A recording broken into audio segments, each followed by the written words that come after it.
of indigenous peoples, specifically the Apache, Caddo, Comanche, Kiowa, and Wichita nations.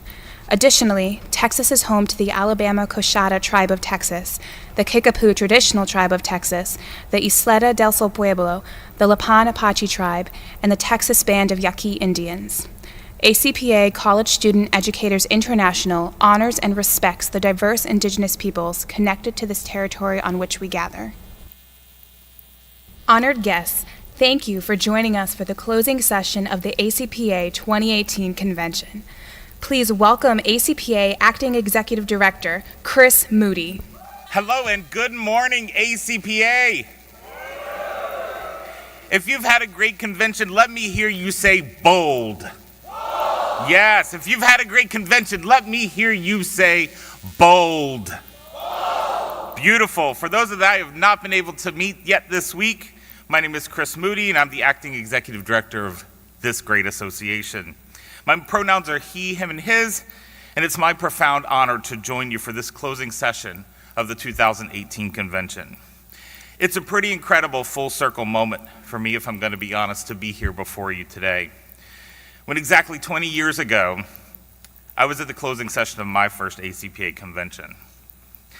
I need to channel my inner golden girl for a second. Picture it, St. Louis, 1998. The keynote speakers were Dr. Susan Komovez, Parker Palmer, and Vincent Tinto.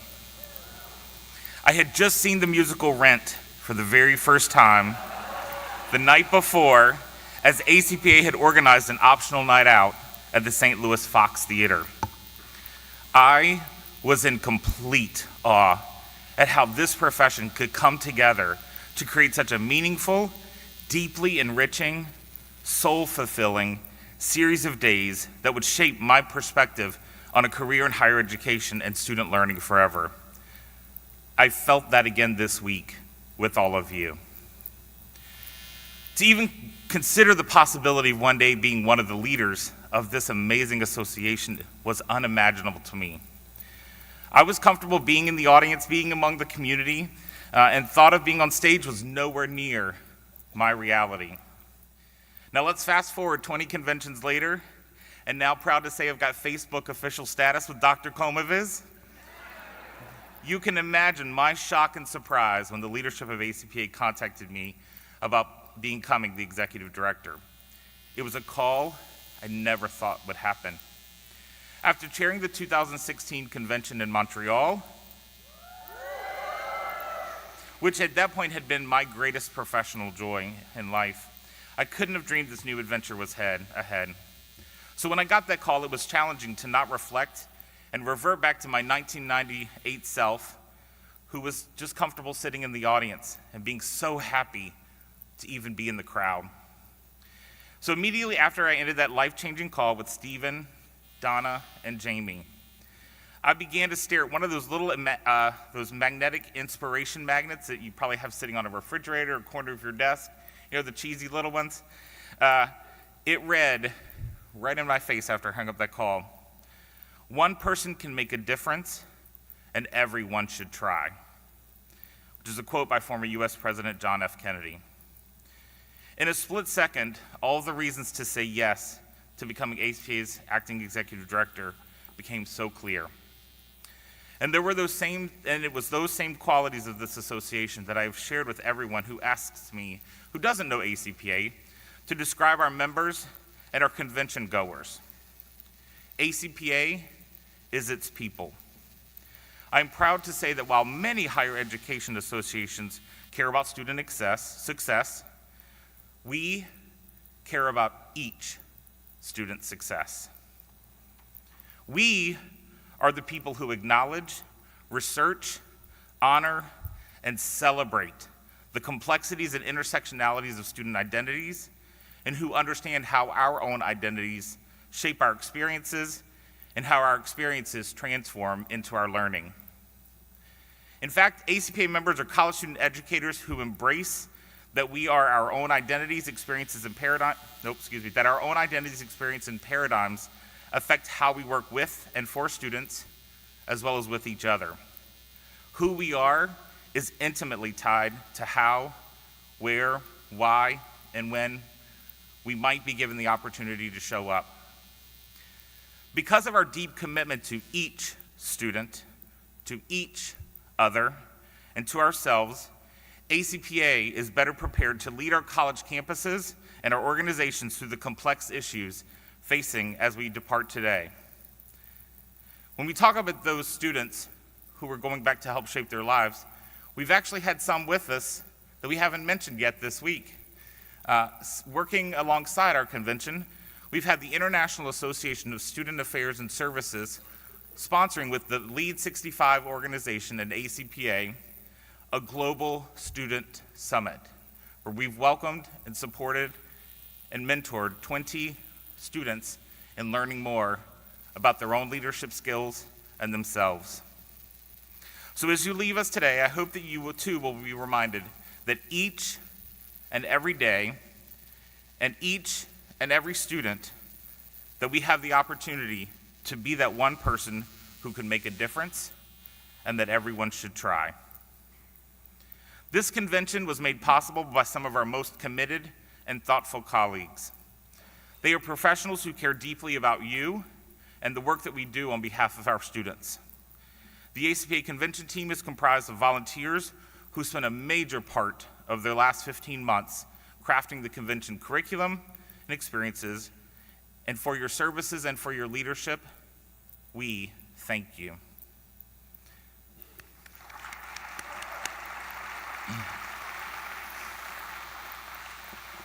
To Ray Plaza, our convention chair, you've gone above and beyond, and your dedication and thoughtfulness has been obvious in every moment.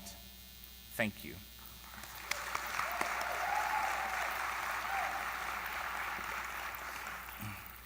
I would be remiss to not extend my warmest and most sincere appreciation to the ACPA International Office team, those who are here with us in Houston, and those who were unable to travel here due to exciting, upcoming new additions to their families. And no, there is no news yet for those keeping track. Now to thank all of you, I want to thank everyone who presented the program, coordinated a reception, an entity gathering, served as an ambassador, volunteered, or gave your time and talent to make all of this happen. You engaged us in new and innovative ways to advance our dialogue and to transform our practice, keeping ourselves open and willing to listen. Our students are counting on us. Our campuses are counting on us. Our society is counting on us. My faith is restored and renewed, having spent this week together. Thank you for being with us, and I am excited to be together with you again very soon. Thank you.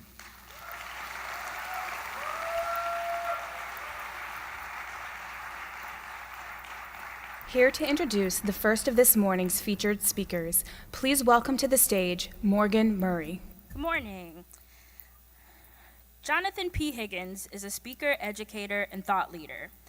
With over 10 years' experience in higher education, social justice, and grassroots movements, Dr. Higgins is focused on public speaking and working with the media on issues centered on people of color, LGBTQ storytelling, and marginalized communities.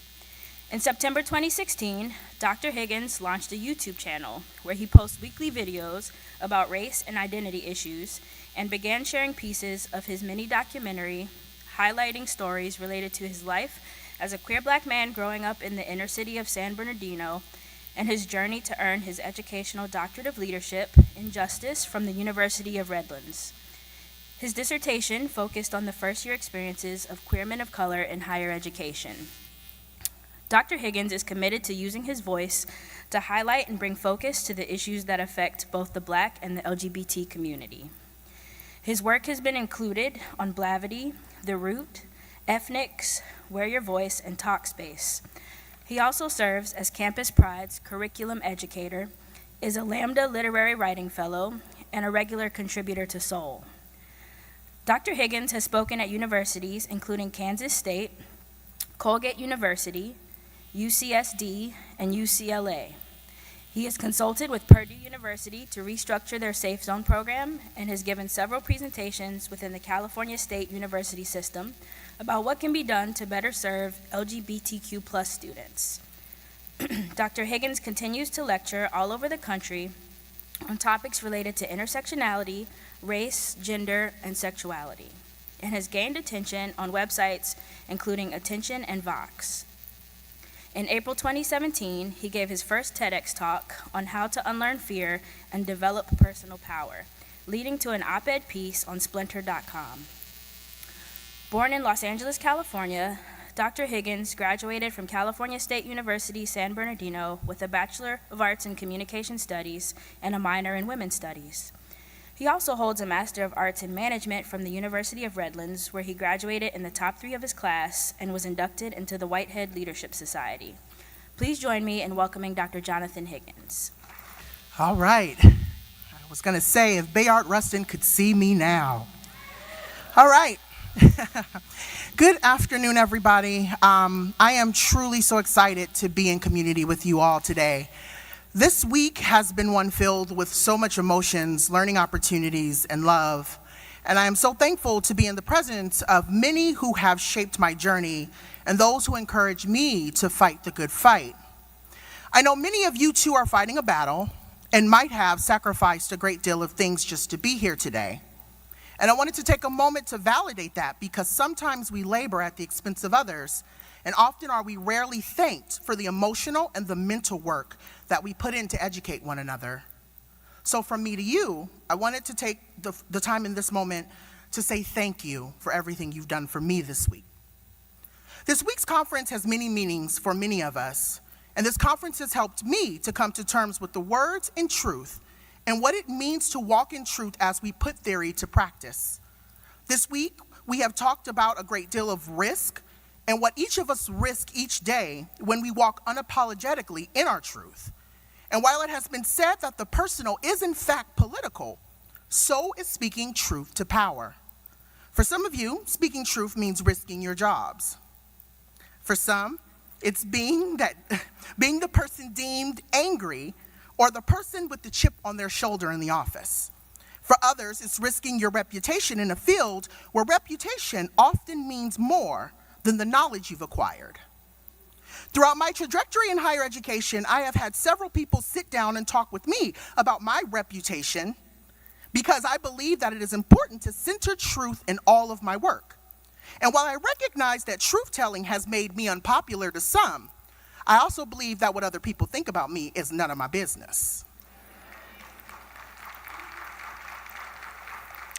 I often reflect on what Sojourner Truth says about speaking truth to power. She says that the truth is powerful and that it prevails. And so before I get into the meat of my talk today, I wanted to ask folks in this space, is it okay for me to talk a little bit about truth? I want to ask you all in the audience, what is your truth? In our world, there are 2 types of truth that we must acknowledge. There is conventional truth, which are the things we believe to be true, and then there's ultimate truths, which are the cold, hard facts. The fact is that facing the authenticity in your storytelling is sometimes scary. But while it is important to embrace the idea that truth can often have different definitions for different people, I'm a strong believer that in order to make this field and a world a better place, we must embrace the idea of what our conventional truths are and how ultimate truth-telling shapes the way we move forward in this work. So are you all okay with me speaking my truth? All right. So I've learned that using conventional truths has allowed me to hide from the bat that's already in the room. But when we embrace the words of Audre Lorde and we rid ourselves of fear while speaking about ultimate truths that surround us, we can often face backlash and sometimes even exile. Standing before you today, I have come to terms with some of my own conventional truths and what it has meant for me to be bold in a system that is often looking to strike through your character. In 2004, I got my first taste of what it meant to be a future higher education professional. And while being a resident assistant at my undergrad institution did not come easy for me, in my first few years, I was deemed the angry RA because I wanted to center my experience in the work that I did. I was angry, and I wanted the world to know it. Growing up, I often felt too queer to be black and too black to be queer, but most too marginalized to be heard. And throughout college, I struggled with imposter syndrome, mental illness, religious oppression, all while struggling to support myself fully after being disowned by my family for coming out queer. And as I worried each year about being homeless during the summer and winter breaks, things got harder for me to deal with because of my struggle. I had to negotiate between my black and queer identity. So much to the point that I fully actualized my first attempt at suicide. The conventional truth in this story is that I, like many marginalized students, was thriving in higher education because I was doing well in all of my classes, I was active in different clubs, and I had multiple jobs on campus that supported my livelihood. But the ultimate truth was that I wasn't living my truth. I was simply learning to thrive in a system that was not built for me. I was active in different clubs and I had multiple jobs on campus, and I was doing all that I could to survive. But the ultimate truth was that I wasn't living my truth, and had simply learned to exist. I started thinking about what pain looked like to be black, queer, femme, and unwanted in a community that says they embrace everyone. And as I moved into my professional position as an area coordinator, another conventional truth became that I was doing well because I had finally landed my dream job. I finally felt smart, and something that had never happened to me prior, because I was in a doctoral program and moving up in the student affairs ladder, trusting and believing that if I kept speaking truth to power, I could in fact one day be the change agent that higher education needed. My dream and my praxis became making sure that other queer trans students of color never had to go through the same pain and silencing I experienced in the classroom and in my offices. But I quickly learned that being the person who spoke out about ultimate truths made me a target, a wound I was ready to carry, especially if it meant my students not having to feel the same pain. I decided to walk fully in my truth because reputation was no longer important to me. My livelihood was centered on helping others speak their full, authentic truth, even if it meant risking my own. And we all know how that ended up. The reality is that for many of you, our stories are vastly different, but for few of you, our stories look exactly the same. Some of you have no other option but to speak truth to power because of the lineage that directly affects you in terms of colonialism, systems of oppression, and institutional violence. Speaking truth is the only thing that you know because that is the only way that you've managed to survive.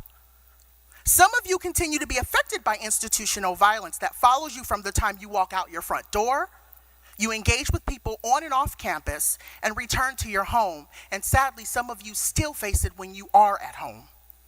The truth is that the struggle is forever real, and while the struggle is never easy, neither is speaking ultimate truths. As we have discussed institutional violence this week, many have shared how grateful they are to be in a space where they can share their thoughts, beliefs, and ideas with people without the fear of judgment or retaliation. These conversations always lead folks to sit down with me and say, how have you gotten so comfortable with the discomfort that comes with truth-telling, specifically topics related to patriarchy, privilege, and white supremacy? And while it would be so easy for me to spend the next 10 minutes with you discussing how discomfort around marginalized people speaking truth to power is in fact rooted in white supremacy, I wanted to take the liberty to talk with you about how focusing on said discomfort is doing exactly what the system is set up to do. We have to understand that this discomfort around truth-telling is often foundationalized in who gets to control the rhetoric related to how truth is told and how those in positions of power use said control to implement policy and practices that maintain dominance and fester a culture of fear that often leads to silencing. In the last 6 months, I have spoken at several institutions while students, faculty, and staff alike have told me that they recognize the bad that lives in their res halls, that grows in their classrooms, and take up space in their offices. But many are too afraid to acknowledge said truths because they ultimately don't want to risk their livelihoods. But I ask you today, what about those who get to be comfortable in this life? What's the cost of silence?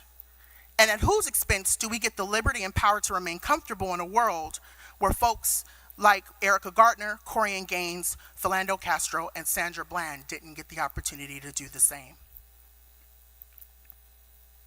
While I have contended in this talk with the warmth of my truth-telling, these are the cold, hard facts that follow me in everything that I do.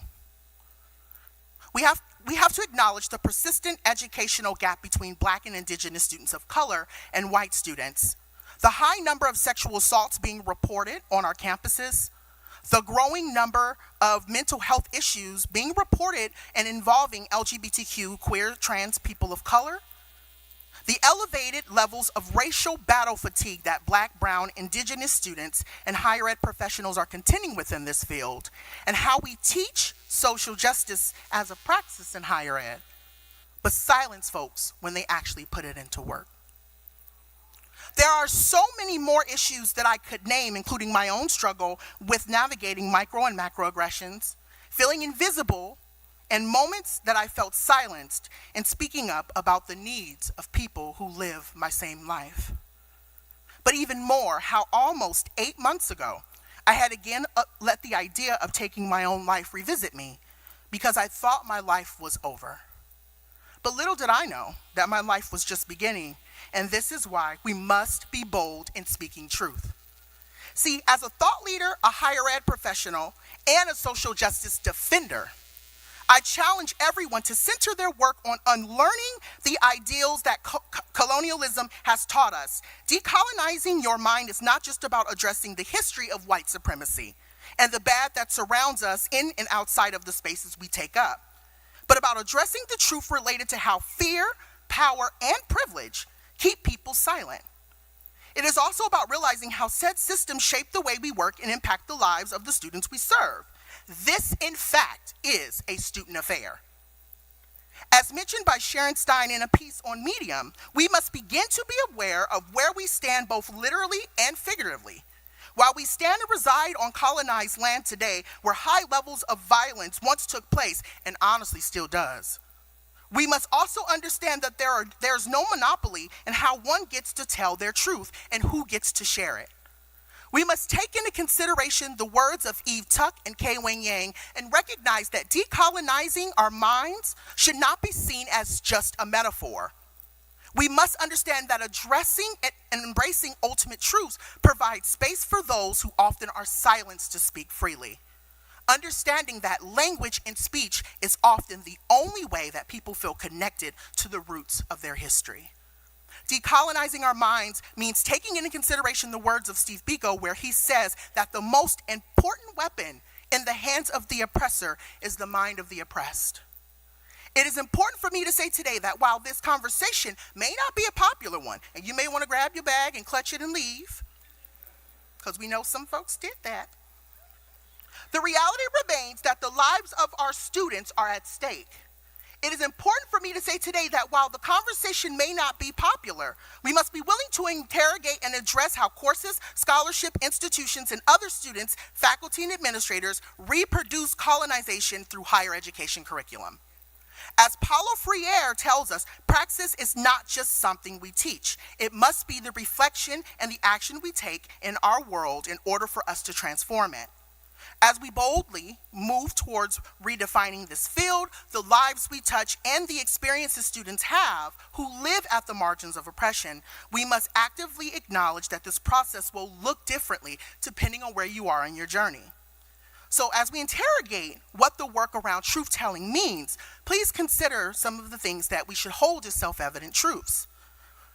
First, some of you have the right to do nothing because your existence is enough. That's an act of political warfare in itself. And for some of us, just showing up to work in all of our intersectional experiences is in fact revolutionary. But consider this. Having any form of privilege requires action. This means looking for ways to amplify the ultimate truths. This also requires one to study why a certain topic might make you feel uncomfortable and what it means to have the luxury and time, honey, to process said emotions. How speaking truth to power is in fact a risk, but so is living and existing in an institution and world that wasn't built for you. And everyone can do nothing, but somebody has to do something.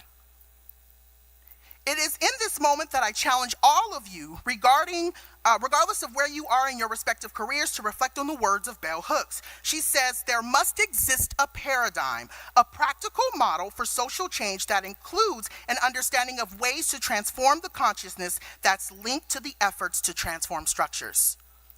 We must be bold in taking on all forms of injustice because, as you may or may not know, all oppressions are connected.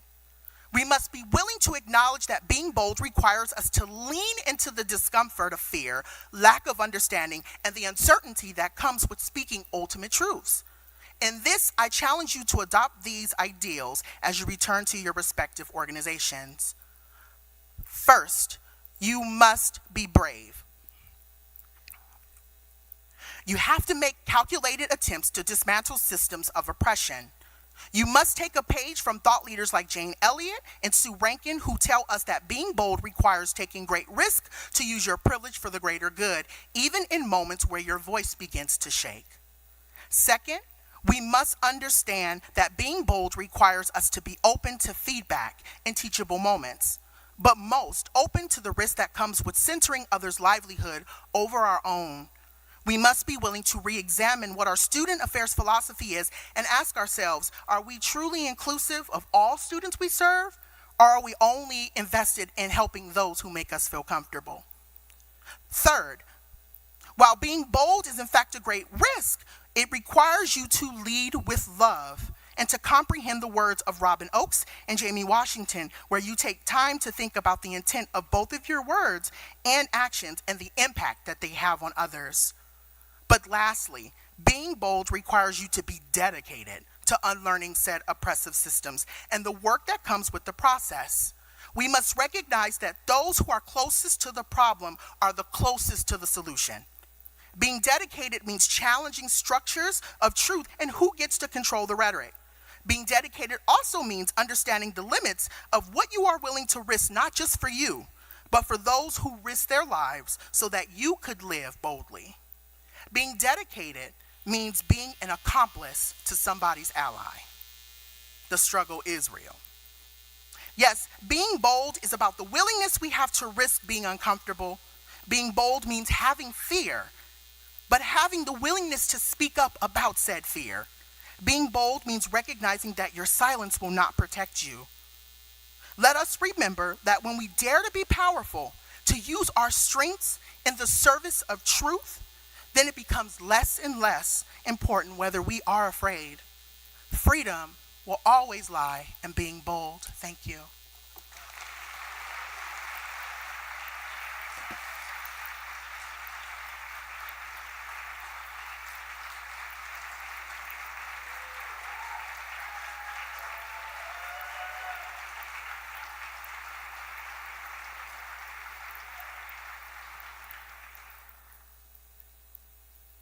Please welcome to the stage Nanette Vega, who will be introducing the second of this morning's featured speakers. Buenos dias, good afternoon.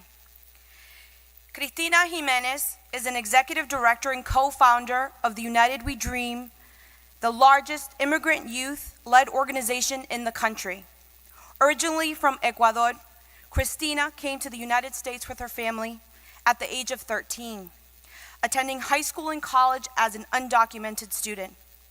She has been organizing in immigrant communities for over a decade and was part of the United We Dream for Childhood Arrivals, also known as DACA, program in 2012 that protects close to 1 million youth immigrants from deportation. Under Christina's leadership, United We Dream has grown to a powerful network of 57 affiliates in 25 states with over 400,000 members. On October 2017, Christina was named MacArthur Fellow by the John D. Catherine T. MacArthur Foundation for her work as a social justice educator and organizer. Christina is one of Forbes' 2014 30 Under 30 in Law and Policy and was named one of 40 Under 40 youth leaders who are solving problems of today and tomorrow by the Chronicle of Philanthropy.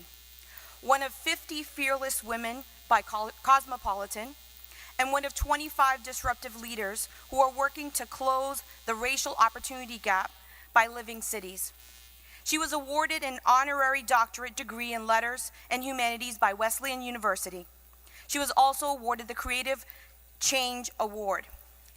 She has appeared in hundreds of media outlets, including CNN, MSNBC, The New York Times, the LA Times, ABC, NPR, the Huffington Post, Univision, Telemundo, and La Opinión. She proudly serves on the board of directors of the National Committee of Responsible Philanthropy, the Hazen Foundation, and Make the Road Action Fund. Christina co-founded the New York State Youth Leadership Council, the Dream Mentorship Program at Queens College, was an immigrant policy analyst for the Drum Major Institute for Public Policy, and an immigrant rights organizer at Make the Road, New York. Please join me in welcoming Christina Jiménez. Hello, everyone. Do you hear me well? So as a short person, I have a difficult relationship with podiums. So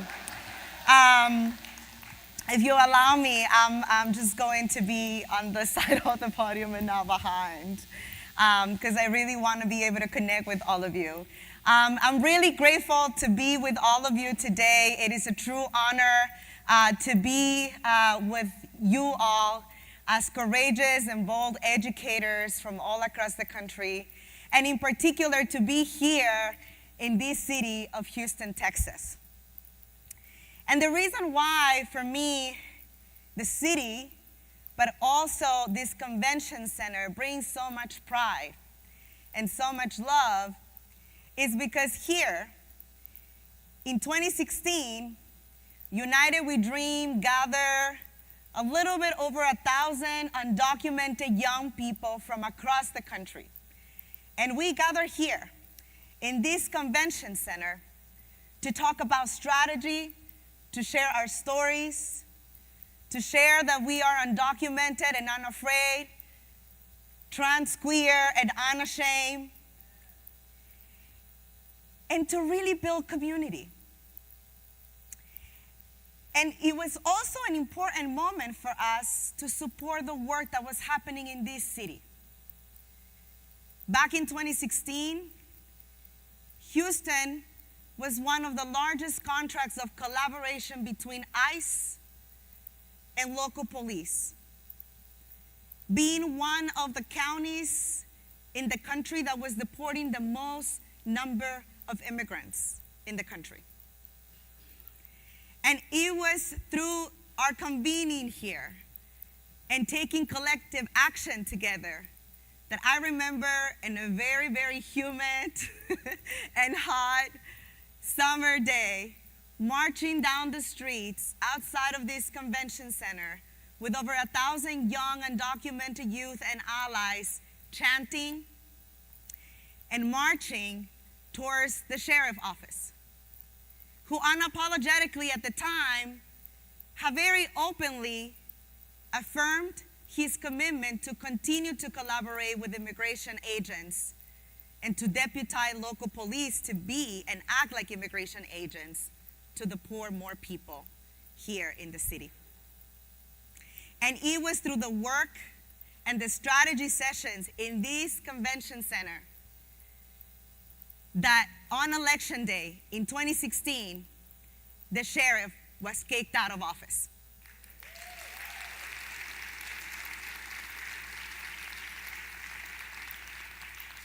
So being in this convention center and with all of you, I know that together we're creating another moment that looking back in history, we are going to remember about how we are unleashing power and supporting the empowerment of young people and communities to fight for their lives and their existence. And though I know that many of the undocumented youth that were here with us went back home ready to be bold and ready to be courageous and to organize their communities, I also know from a personal experience that it takes work to get there. That it's not so easy to move from that place of isolation and fear and shame when you are undocumented, when you are LGBTQ, when you are a woman, when you are poor, when you come from communities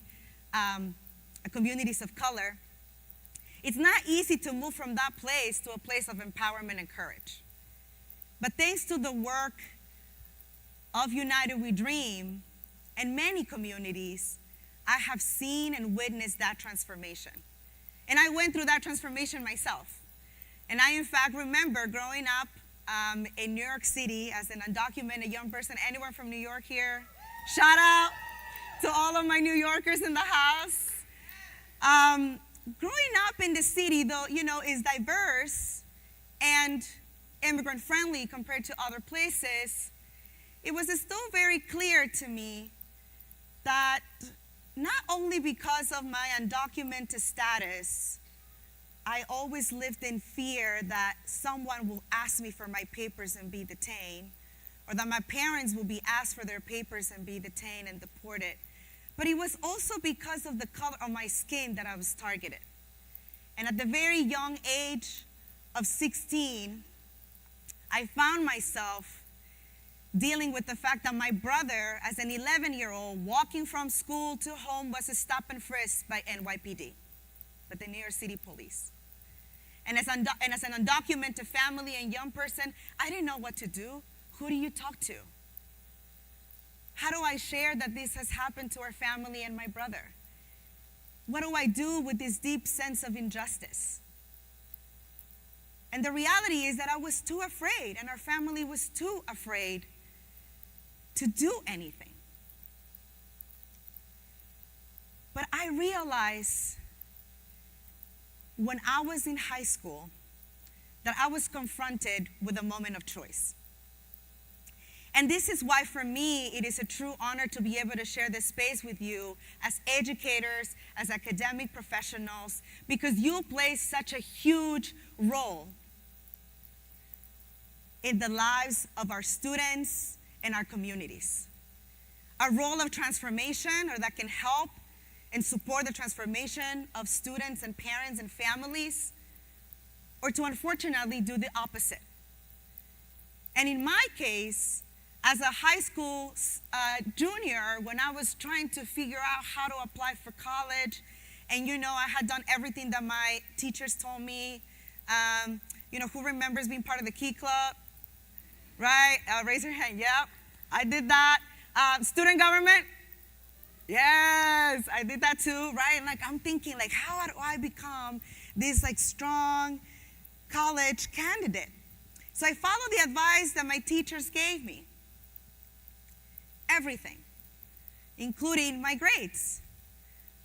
But as I was waiting online in my high school of 700 students in New York City, waiting to speak to a college advisor, I was really nervous about the questions that this college advisor was going to ask me. Was this advisor going to ask me for my papers? Was this advisor going to ask me for what the situation of my parents was? And what if I cannot go to college? All of this was in the back of my head.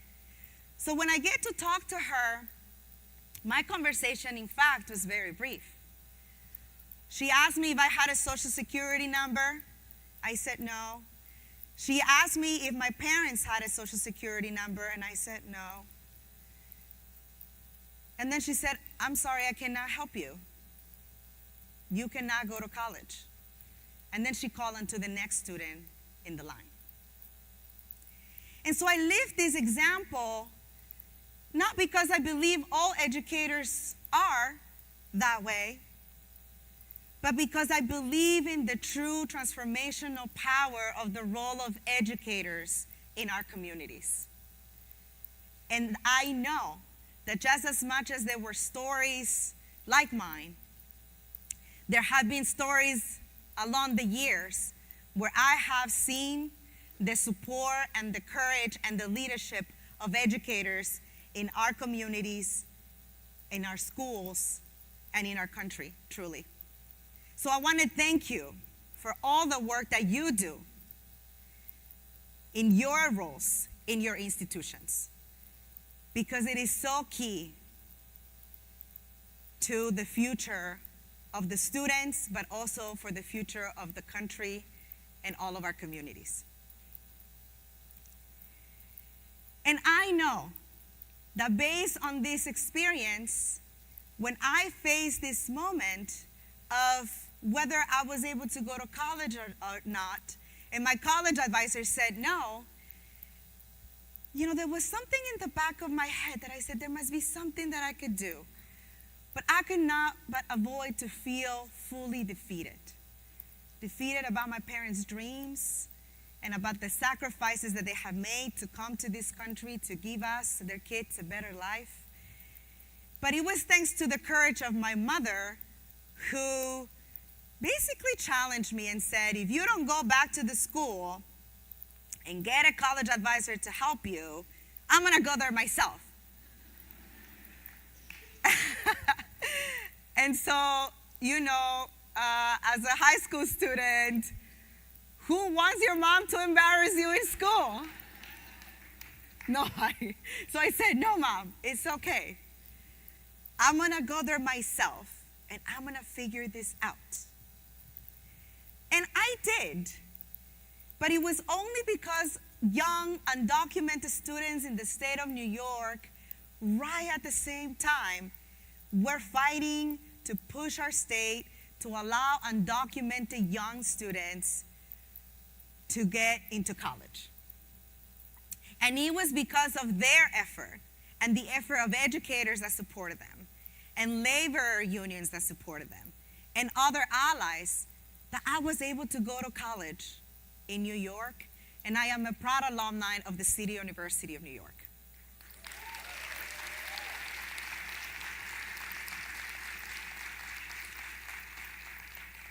So through this experience, even though I did not know what community organizing was, it was really clear that it works. Community organizing works. Speaking truth to power works. Sharing your story works. And so it is through this experience that I had the opportunity to meet other young people like myself from across the country, here in Texas, in California, in Florida, in Colorado. And together, we decided that it was critical to create a space for young people like ourselves who may be feeling alone and in fear and ashamed about being undocumented and or queer and or black. We wanted to create this space for young people to feel empowered and to not feel alone and to have a community of support. And that was the seed that started United We Dream back in 2008. And through the work at United We Dream, it has been very clear that only when people directly impacted, and in this case, young people impacted by our racist immigration laws in this country, that only when their voice was heard and when they took action together, we were able to change the dynamic. And in a very anti-immigrant environment at the time, we were able to push back and to push forward for campaigns that led to efforts like the Deferred Action for Childhood Arrivals program that protects people like my own brother, Jonathan, from deportation. And it was through that work, it was through the work of having debates with many people, even within our own communities and within our own social justice movements, who said, well, maybe you're being too hard on President Obama at the time. Maybe you're being too hard on Democrats. Maybe you're being too hard with the college presidents that are not paying attention and coming out in support. But for us, it was about our lives. It was about the lives that were at stake. And that action, or lack of action rather, meant deportation and fear in our communities. And it is through those values of speaking truth to power, of courage, of love, of community building, that we have been able to build a network that has 400,000 members, that has been able to achieve many victories, that have changed people's lives at the local level, and that has also challenged the status quo in Washington, D.C.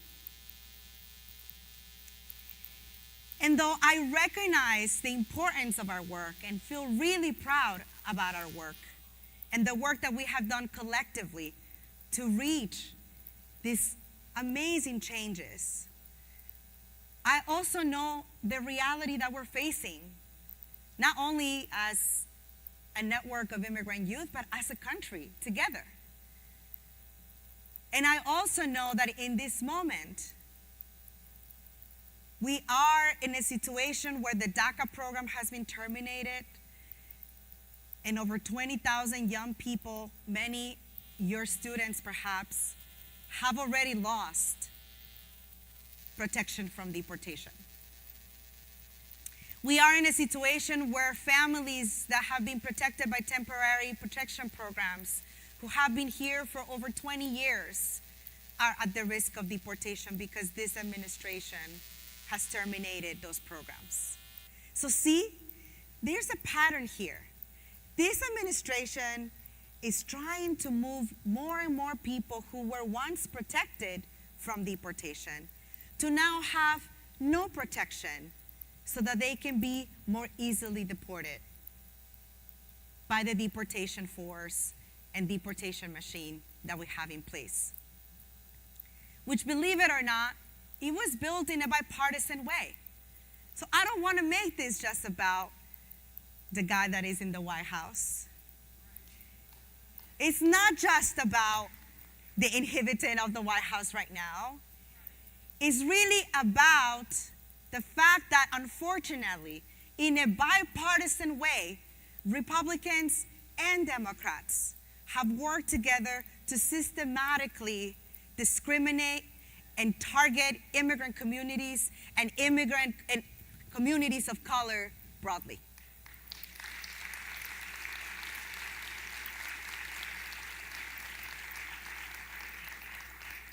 So as we speak, lives are at stake.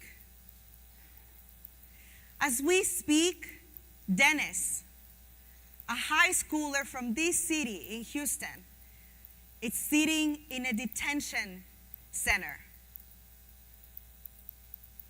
after being targeted by the school police here in Houston that then collaborated with ICE because he reported and he responded to a racist attack from a bully in his high school.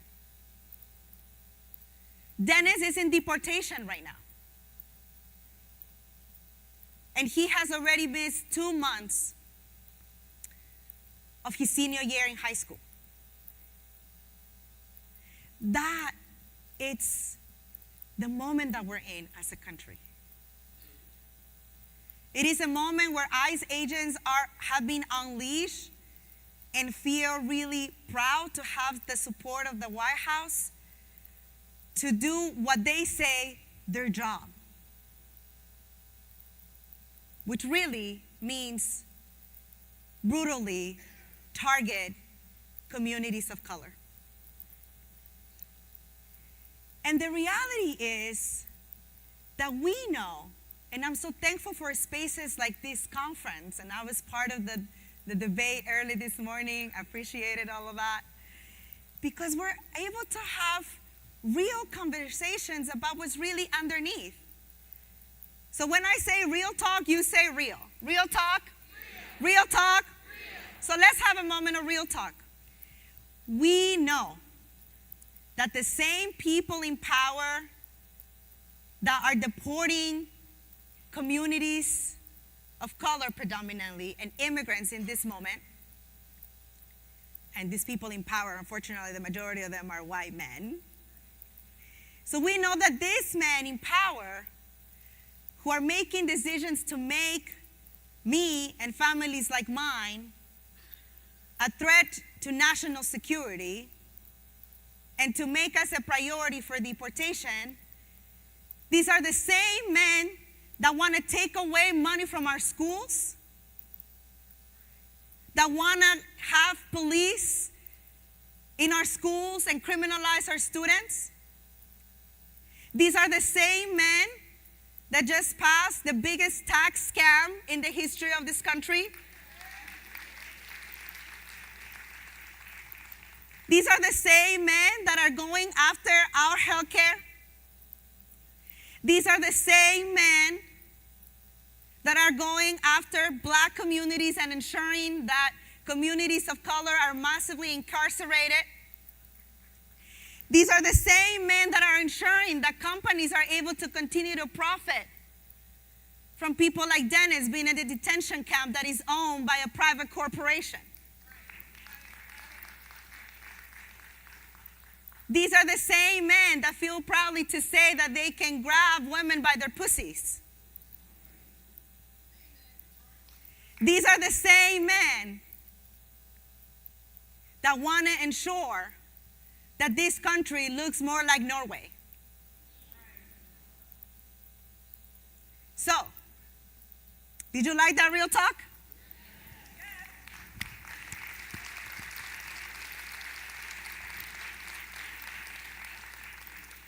So it is because of that, because we know that.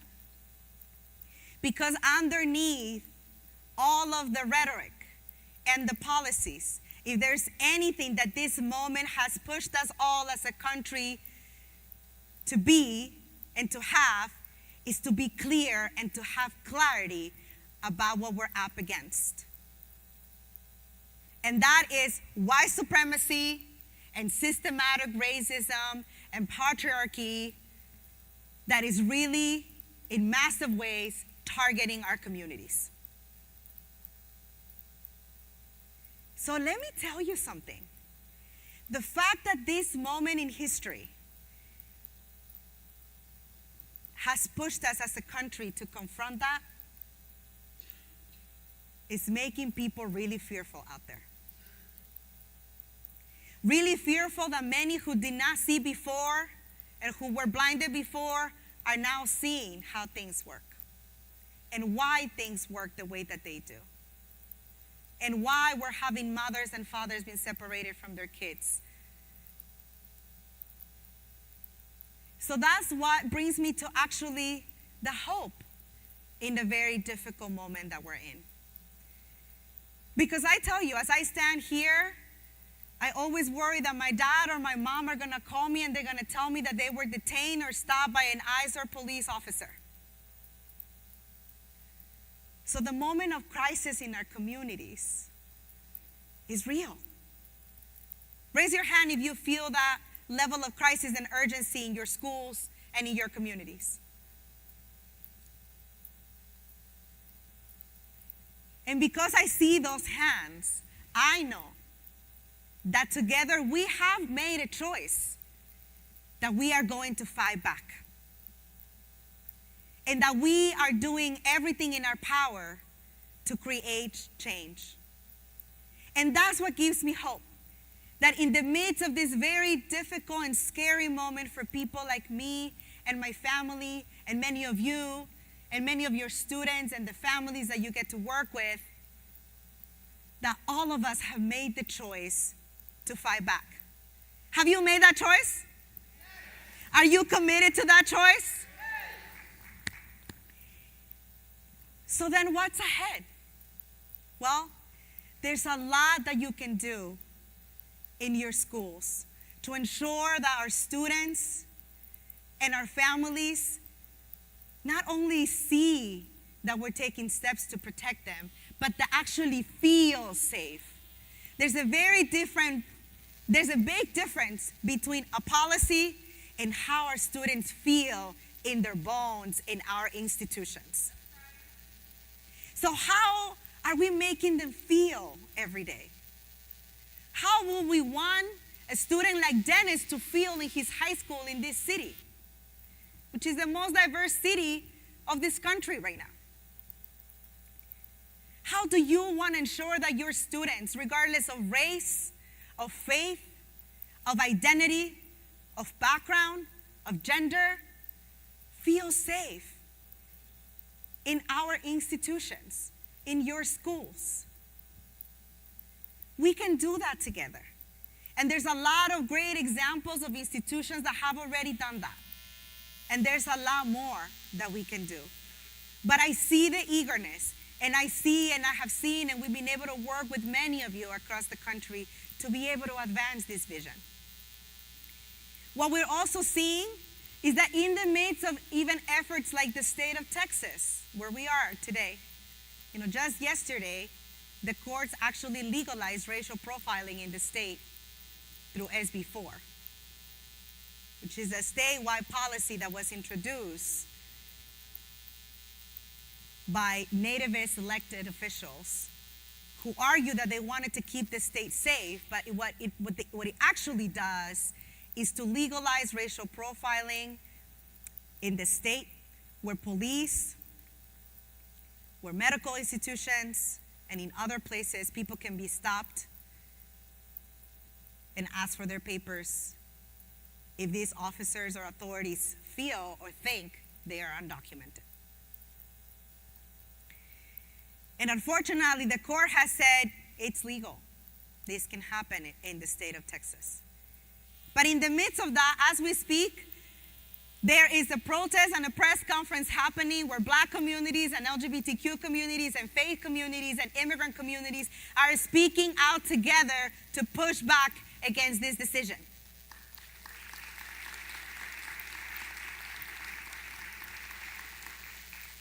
And that's what gives me hope. Because as much as we are receiving the attacks, our communities are pushing back. And we're pushing forward. And the one thing that gives me hope and energy every day is when I get to connect with many of you across the country and with other allies and people in this country that truly believe in a vision of a country that is inclusive and where everyone can grow up and live feeling safe and is able to thrive. And it's not gonna be easy, but I know and I feel confident that with you all and many others who share that vision of this country, we will get there. So I want to close by a chant that meant so much to me when I was still, what I say, in the closet, and no one knew that I was undocumented, and I was afraid that my teachers will reject me and that my friends will reject me. And I feel really ashamed. But one day I joined this march and I chanted together with other young people the chant that we all gonna do together now. And it broke me down in a profound way. It brought tears to my eyes because I believed what I was chanting. And I knew that I wasn't the only one that believed what I was chanting because everybody was chanting with me. So what I'll say, you repeat back. I'm somebody. And I deserve full equality. Right here, right now. Our students are somebody. And they deserve full equality. Right here, right now. Right here, right now. Do you believe it? I believe it with you. Thank you.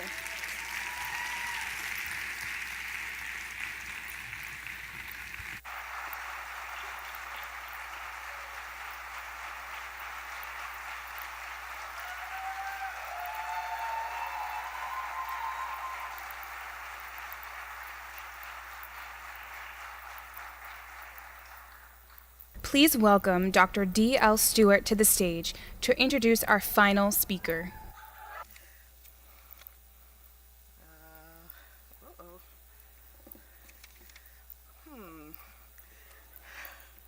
I can't find my notes.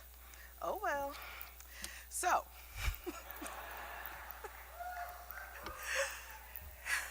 thank you. It's my honor this afternoon to introduce one of my great besties, my twin, Dr. Z. Nicolazzo, to you. Introduce to some and present to others. Z is an assistant professor at Northern Illinois University. And there's all the rest of the stuff that I was going to say at the beginning, you can Google. It's all there.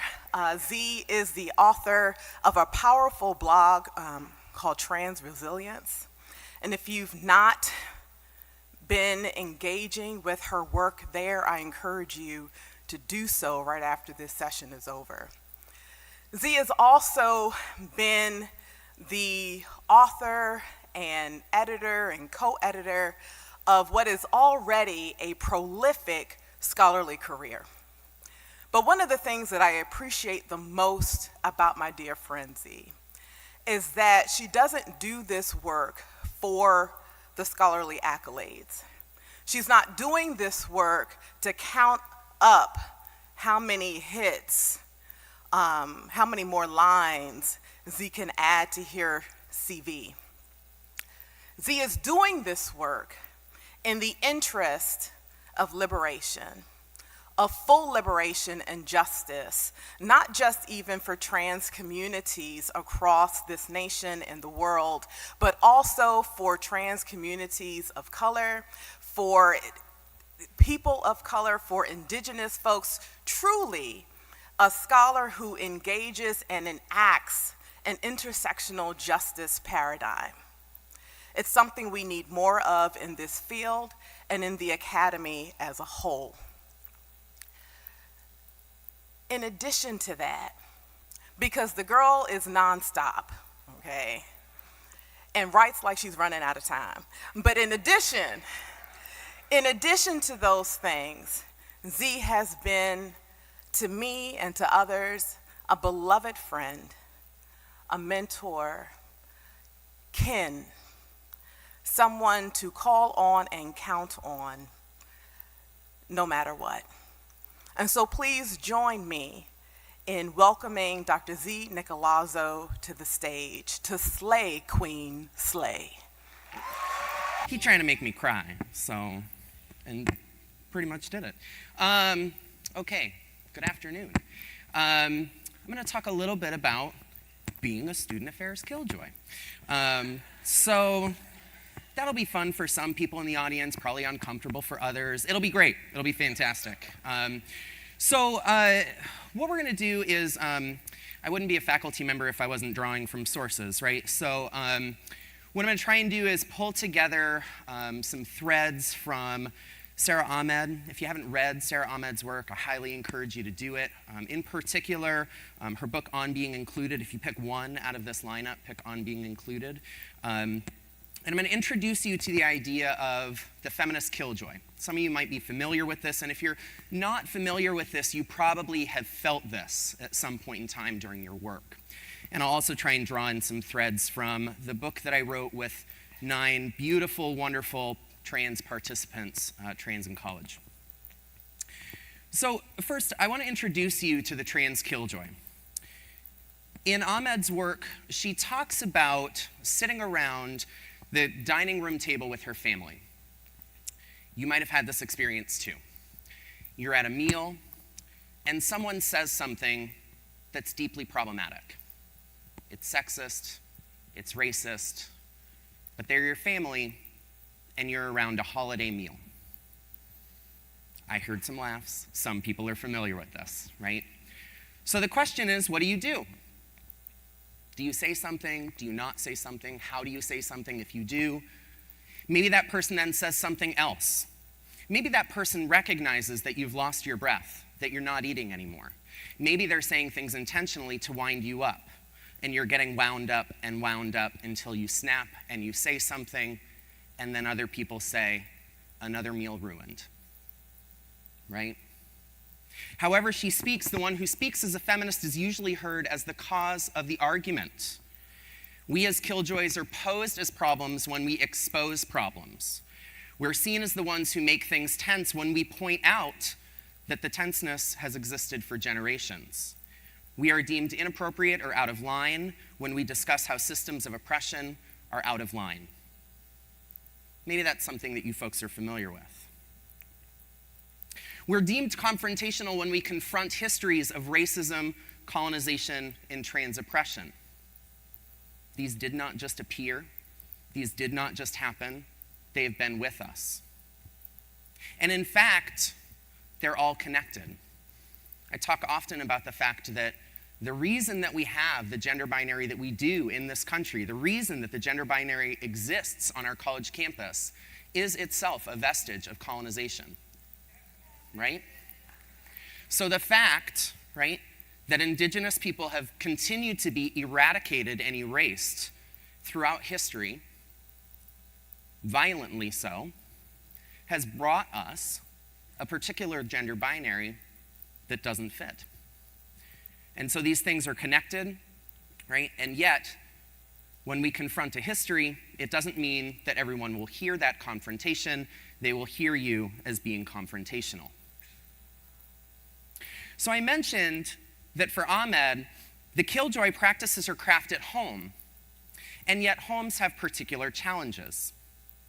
And I want to talk a little bit about what homes do and what homes don't do. How homes can be gatekeeping devices. And I was thinking a little bit about this in terms of our field, and I was thinking, what happens when we think of student affairs as a home or as a family? These are words that I often heard when I was a practitioner, and I still hear when I'm on college campuses. Well, we're a family in this division of student affairs. We create a home, right?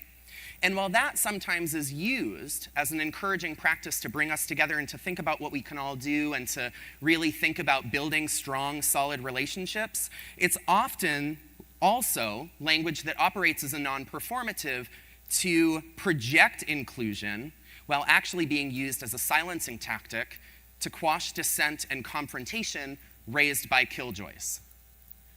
We're a family, so we don't disagree. This is our home, so why make it difficult? We're having a family meal, don't say that. Again, some of you in the room might have felt this way. You might have gotten the looks at your staff meetings. You might have been pushed out of jobs, right? Again, we are posed as the problem when we think about being killjoys, right? When we expose the problem, we are posed as the problem. So what happens when homes become uninhabitable? When one is forced to leave home? What happens if one cannot leave home? Something that I've learned through my time in student affairs is that we're not all independently wealthy, right? I'm guessing based on the laughter that that's a shared understanding, right? And so we can't all make that easy choice to up and leave a job. We can't all make that choice to up and leave an association, even though that home, that job, that association, that family might be uninhabitable. So the question is, right, what do we do?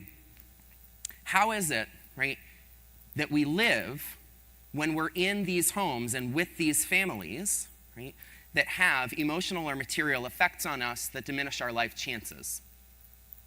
And I want to talk a little bit about some different ways that I've experienced higher education.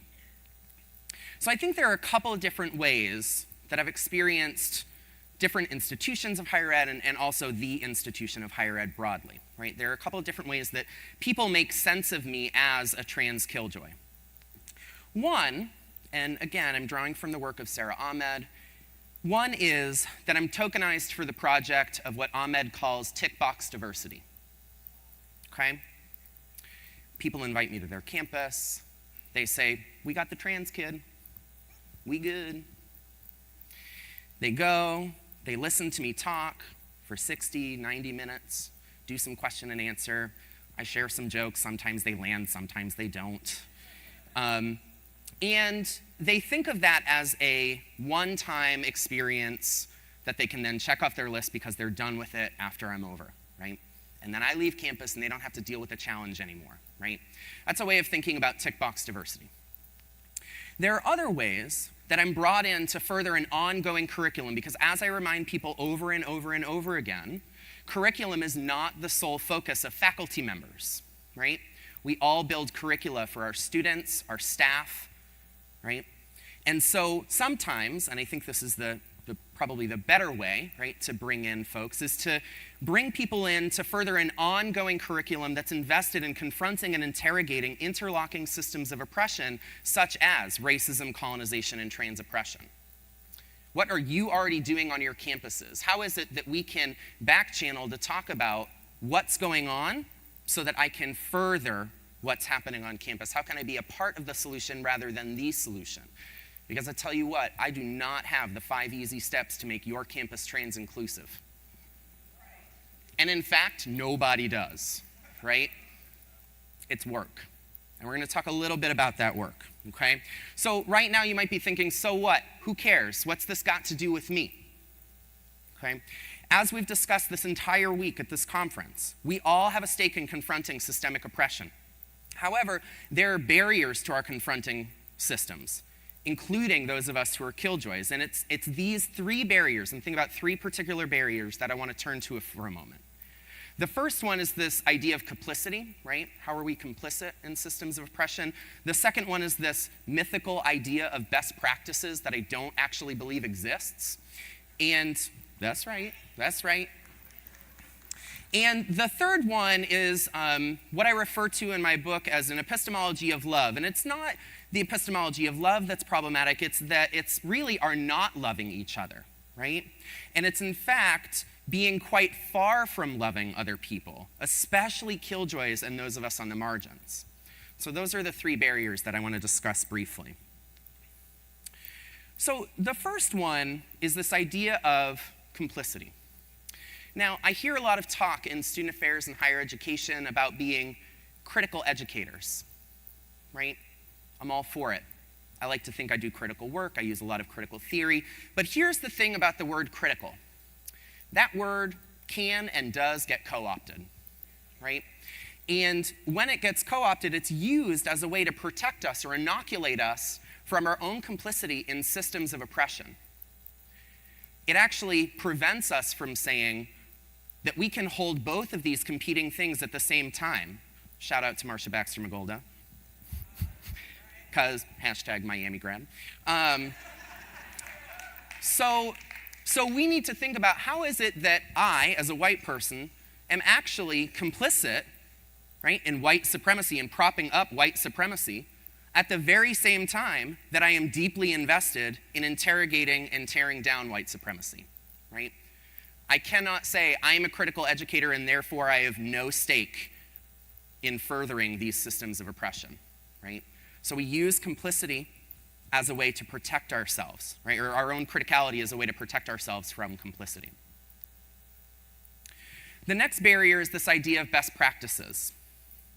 I write in the book, Trans in College, that best practices seem to be a best practice in higher education. It's pretty cute, right?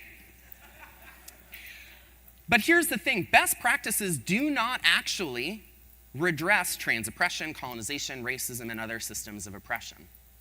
They are devoid of context, they are plunked into a system, and they are used, again, as a form of tick box diversity to say, yeah, we did that, right? We brought in that speaker, we made that program. The other college down the road did it, and they said it was great, and it's a best practice, so we might as well do it, right? I mean, they have a 4 out of 5 on the Campus Pride Index, so shit, right?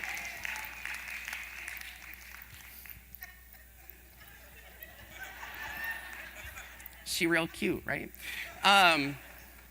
So instead of thinking about checking off best practices, maybe we should think about this work as an ongoing process, one in which we need to be involved in deep self-reflection on our own levels as well as throughout our institutions and throughout higher education, broadly speaking. The next thing I want to talk about is this notion of an epistemology of love. And when I talk about this, I'm drawing predominantly, and I was so glad, right, to hear this one particular thought leader, right, this feminist, black feminist thought leader brought up in a previous presentation, I'm drawing from the work of bell hooks. If you haven't read All About Love, it's a short little nugget of a book. It's beautiful. I was reading it as I was finishing my dissertation, and it brought me to this idea of love, not in the romantic sense, right, but love as a connection between people. And bell hooks talks about this idea of love as something where we are open to people as they come, and that we don't think about who they are in one sense being who they will forever be. And I thought, wow, that's really powerful when we think about trans students, right? And so what we see through neoliberal education, right, is the siloing effect. We see an individualizing of things, right? We see people being pushed away and actually being pitted against each other. I only have so many resources, and I need to protect those resources, and I need to show that I am efficient and that I am able to promote high-impact practices and that I am able to do all of these other best practices things. Laughter from the peanut gallery over here, right? Because I need to protect my own, right? That's neoliberalism. That's what that sounds like. Instead of coming together and providing an openness where we are able to see each other and meet each other for who we are in that particular moment and not think about that as the only way that we may show up in space. How is it that we can develop an epistemology of love in our field that means seeing and hearing each other for who we are, for thinking differently, for thinking beyond, and for not replicating the same systems of oppression and the same illogics of oppression over and over and over again? That's a barrier, right?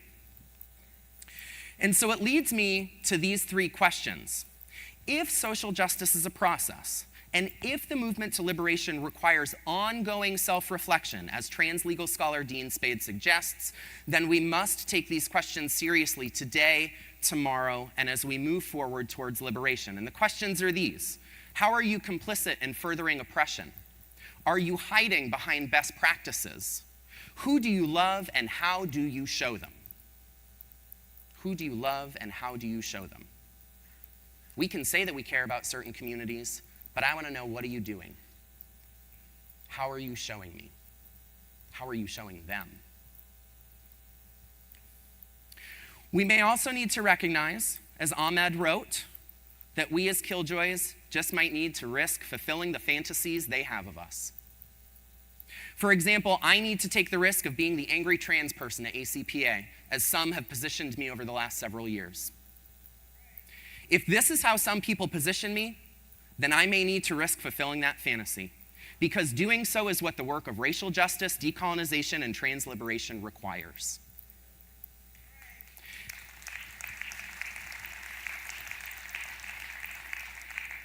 And so I wonder, what risks are you willing to take?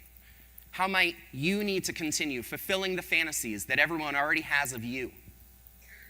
And how is that the work that we must do, not to pat ourselves on the back, not to pat our resumes or CVs, but to do the work of liberation? And so I want to end with three questions. What are you for? Who are you with? And when will you act? I want to read these questions again. And I want you to really hear them. What are you for? Who are you with? And when will you act? Because we cannot wait for racial justice, decolonization, or trans liberation any longer. So get out there, go home, and be the killjoys who fulfill the fantasies everyone already has of us anyway. Thank you.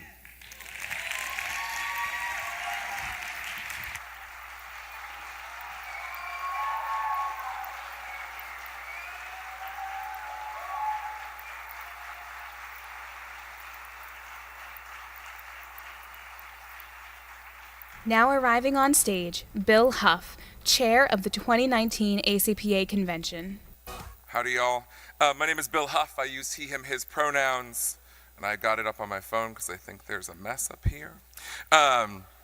Y'all, ACPA has been my professional home since my first convention in Nashville in 2005, during my first year in graduate school. And over these past amazing years, this has become my family. So with this being my 14th consecutive convention here in Houston, my love and passion for this association has deepened even more. I do before I continue, I want to recognize Ray Plaza. Yeah, folks. Going off script a little bit, but the heart that Ray has shown this association with unceasing hours. I mean, knowing that I'm on the East Coast and he's on the West Coast, and I send an email at 7 a.m. and I get a response sometimes. He has put his heart and soul into this association, and I think it's shown itself up here in all the programs we've engaged in. So thanks so much, Ray, and the rest of the planning team. 95 years. That's really amazing. When we gather together in Boston, we will celebrate the association's 95th birthday. And all of it is achieved as we envision what we are called to do, bettering ourselves and the many communities we serve and call home within higher education. Our ACPA18 team is committed to an experience which, one, centers who we are and how we connect with one another in community. 2, celebrates with joy and gratitude the 95 years of our history as we envision a better, promising future, continuing our commitment to center student learning and development. 3, creates space for deep engagement, reflection, and story sharing as we've seen here this morning, while balancing the need to celebrate and have a little fun sometimes, and calls us to action to better ourselves and the communities and the world around us. The ACPA18 team has put together a little short video celebrating our 95th anniversary next March in Boston. We are excited to welcome you to ACPA18 as we amplify and engage in all that we are as an ACPA family.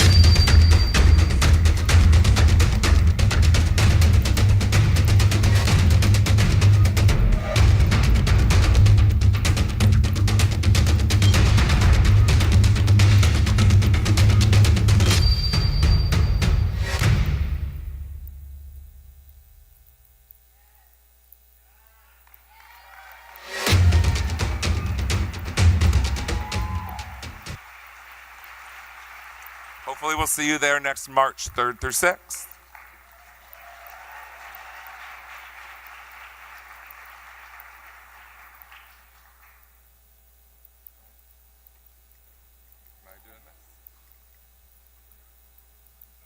Okay.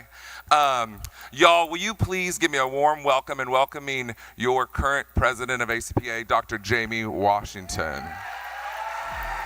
Hey, ACPA family. How we doing? You ready to go home?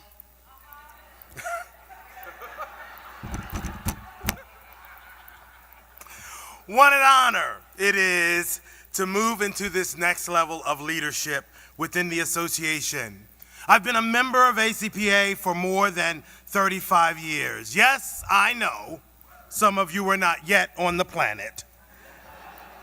I've spent the last 35 years of my professional career preparing for you to be here.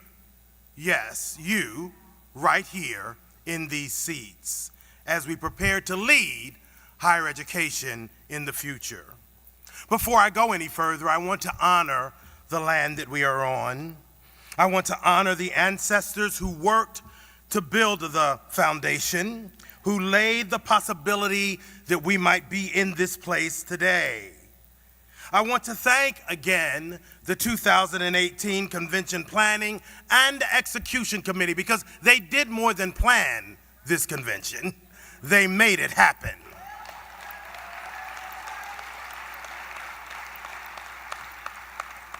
I want to thank our governing board, our commission, our coalitions, our state and internationals, our communities of practice leaders.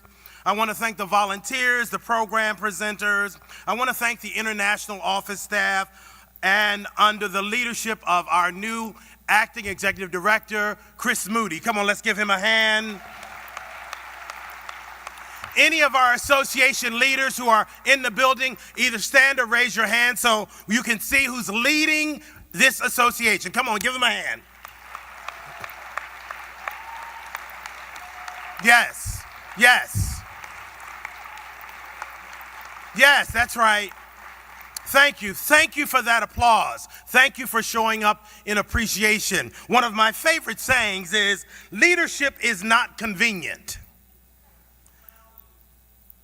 And so all of us in here who have stood, all of us who are in here who have raised our hands, all of us in here who have shown up with the emotional energy, the skill and the sacrifice it takes to be a part, we just want you to know that we see you, we appreciate you, and we are present with you to lead. Finally, to all of our members and friends, thank you for trusting ACPA to be your professional home. We appreciate you spending these learning moments with us. If it were not for you, there would be no need, in fact, for us to be here. We never forget you are the reason that we exist. Now I have a few minutes to close us out. Just 7 minutes to close us out. As you know, I am a black preacher. Fortunately, I trained at Howard University School of Divinity. One of the things we learned in that space is we needed to do a 15-minute sermon, 30-minute sermon, and a 5-minute sermon. So I'm ready to get you out of here in the next 5 minutes, but I didn't get such good grades on that part. I'll do my best. ACPA is my heart, and I am honored to serve as your president for this next year. In this time, we get to build together and get to celebrate the great past that we've had and build on the future. With that grounding, here are some things I want us to remember. As Bill has already named, this is our 95th anniversary. We will be together in Boston on March 3 through 6. As we prepare for Boston, we look forward to celebrating this anniversary. There are some things I want to focus on over this next year, and I want you to join me in these things. First, we will continue, just in case you think it's over, to focus on the strategic imperative for racial justice and decolonization.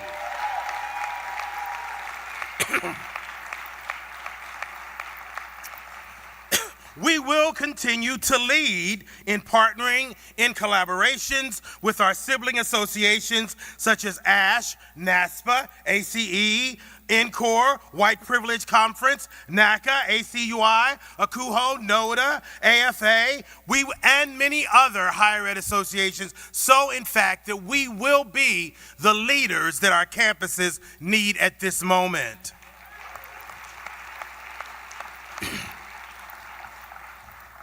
We will continue to lead in our scholarship publications with our senior and emerging scholars, those who are involved in JCSD, About Campus, and we will continue to focus on critical issues such as Title IX, Title VII, racial justice, DACA. We will continue to write and produce information that helps our profession know the work that we need to do.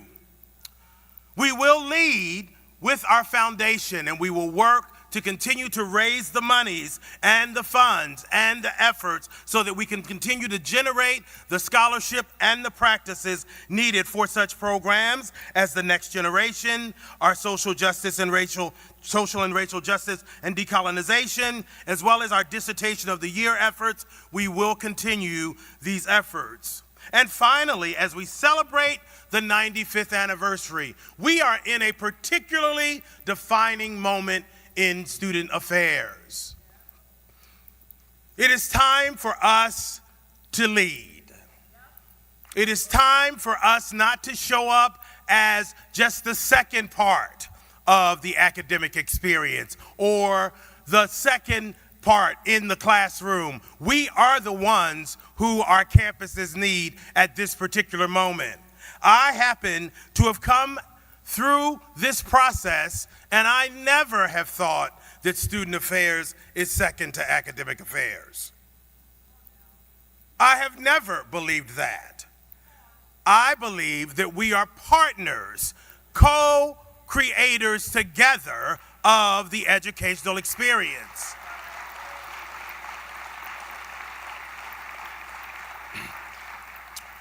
We can't lead if we don't know that. And so as you prepare to go back to your campuses, I want you to go back to your campuses knowing who you are. I want you to go back to your campuses and pull out the 1949 student personnel point of view and read it.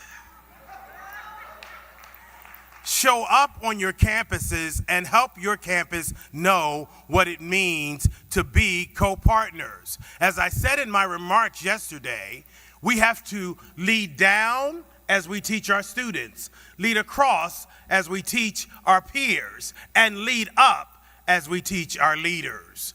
So no need to show up on your campus as if you don't know what you're talking about. Show up as a leader. With that named, we will do all of this as we prepare for the 95th anniversary in full celebration, but we will prepare to launch to 100. So for the next 5 years, we will look at who will we be for the next millennium?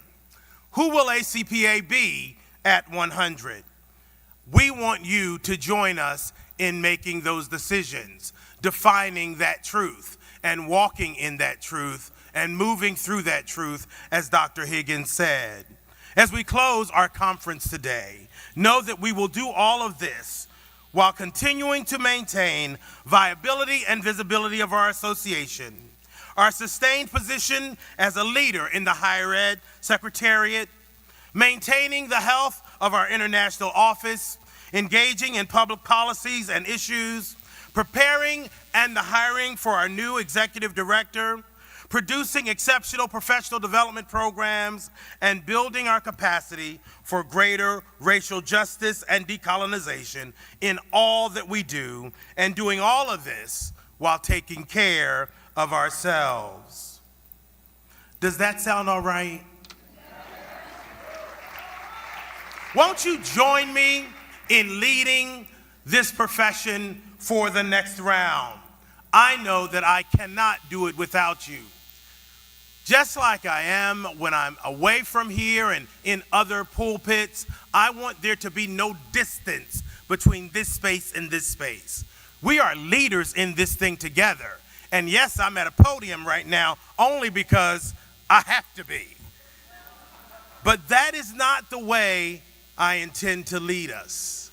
It is my hopes that you will know that you have access not only to me, but all of the rest of your association leaders, to our international office, and that we want to hear from you. Now, I always say that I want ACPA to be people's professional home.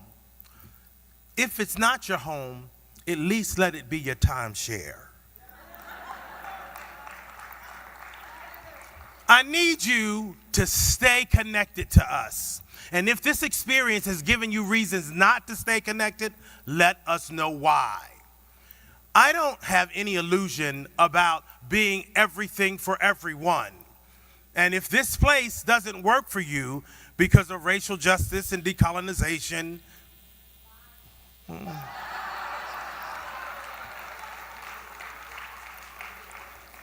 we will miss you.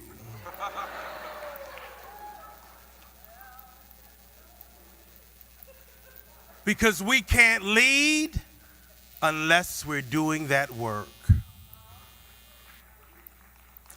You can clap for that.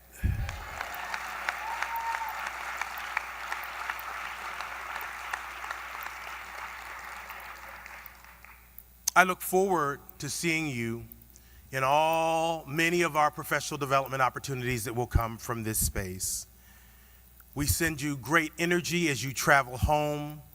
We know that you didn't have to be here. We're glad that you chose to be. As we conclude this final learning moment together, we are privileged and honored to have been benefited from the experiences of our elders in residence.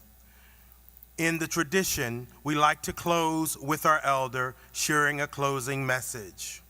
On behalf of all of the members of ACPA International, we appreciate you, we honor you, and we hope that this week has been one that has been a value add to your professional experience. Please stand if you're able as we invite our elder to the stage to close us out. Thank you.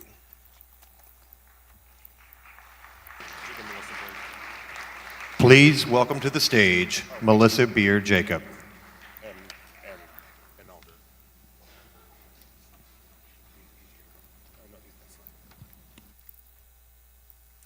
Hello, everyone. It's hard to believe that we already are here at the closing session of convention. Did everyone have a wonderful time here in Houston?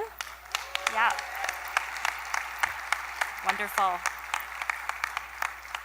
I just wanted to come up and share a few words on behalf of the Native American Indigenous Network through ACPA.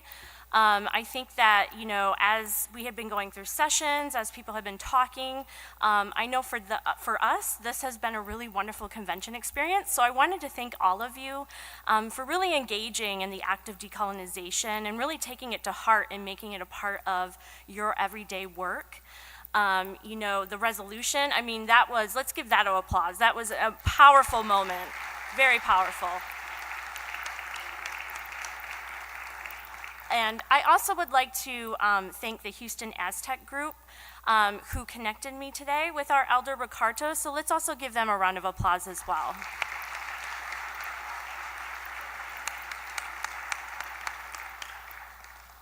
It's really wonderful that we're able to gather together and to be able to learn from elders in the traditional ways. You know, many of us have high degrees, PhDs, master's degrees, but it definitely does not come close to what we can learn from those of us and our elders in our communities. So I want to thank you all for coming out and listening to our elders, respecting them and their time. And I'm really excited to see that this decolonization and racial justice continue as we head to Boston next year. So I want to thank all of you very much. Before we close out, I'd just like to acknowledge that the land that we are on today is home to many tribes, specifically the Apache, the Comanche, the Caddo, Wichita and Kiowa nations. And I encourage all of you, as you are returning home to your home institutions, to take a moment to think about the peoples that came before you and are still there. You know, homelands, lifeways, traditions are incredibly important to Indigenous peoples, and it really means a lot if you just take the time to learn who is currently there, whose lands that you are existing on at this very moment. And I encourage everyone to just reach out to local tribal communities in the area. Just one small gesture to learn makes all of a difference. And so I will leave you with that. I'm going to invite up our Apache elder, Ricardo Cantu, to close out the session today. So please join me in welcoming him to the stage.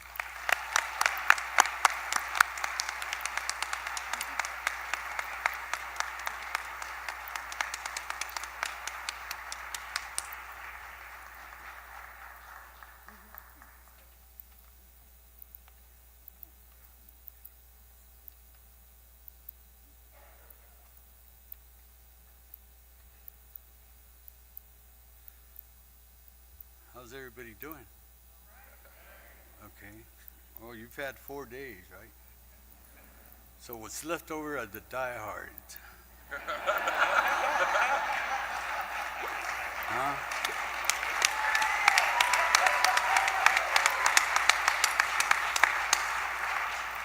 Those are the ones that want to learn. They want to wait till the last man. I got 15 minutes. 5 more than last time.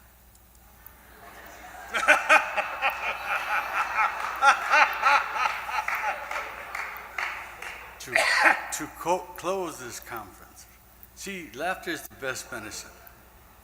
See how happy you all feel? See, I could have come up here and scolded you. As an elder, you greet me with tobacco. And I was honored today. that a fellow veteran came up to me in the hallway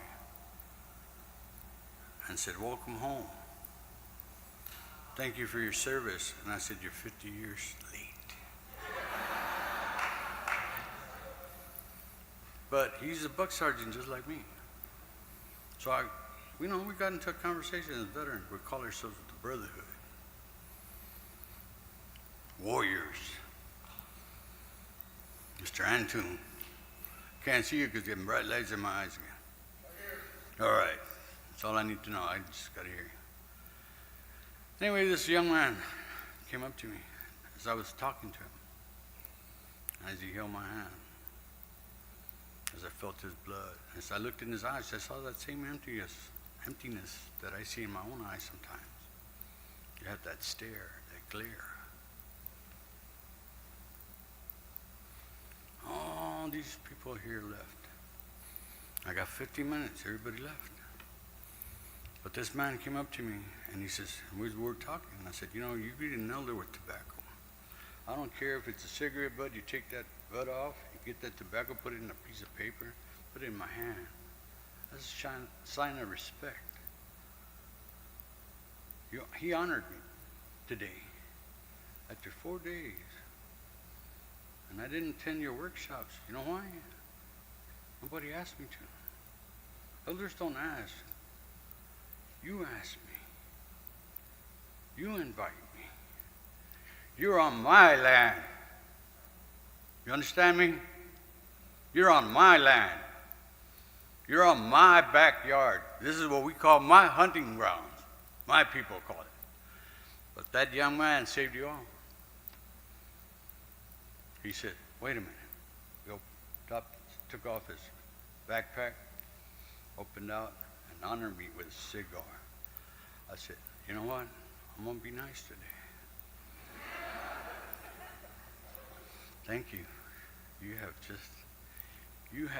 Not only are you a fellow veteran, and not only are you the same rank that I was when I went in without an education that I came back home from, but you listened to my words. You paid attention to detail. Because that's what we do as military people, veterans. We follow orders. Sit down, that bag down, pop, pop. Broke out that tobacco, that cigar. I don't have to open it. I've had some from Guantanamo Bay. My sister's stationed there with her husband. Cuban cigar. So I've been listening. I missed out. I'm sorry. I apologize to each and every one of you that are left behind. All I had to do was one call. Somebody call me and say, you want to come to this workshop, sir? Grandfather, you want to come to this workshop? That's what they call us. Grandfathers. Elders. We ain't got this gray hair for nothing.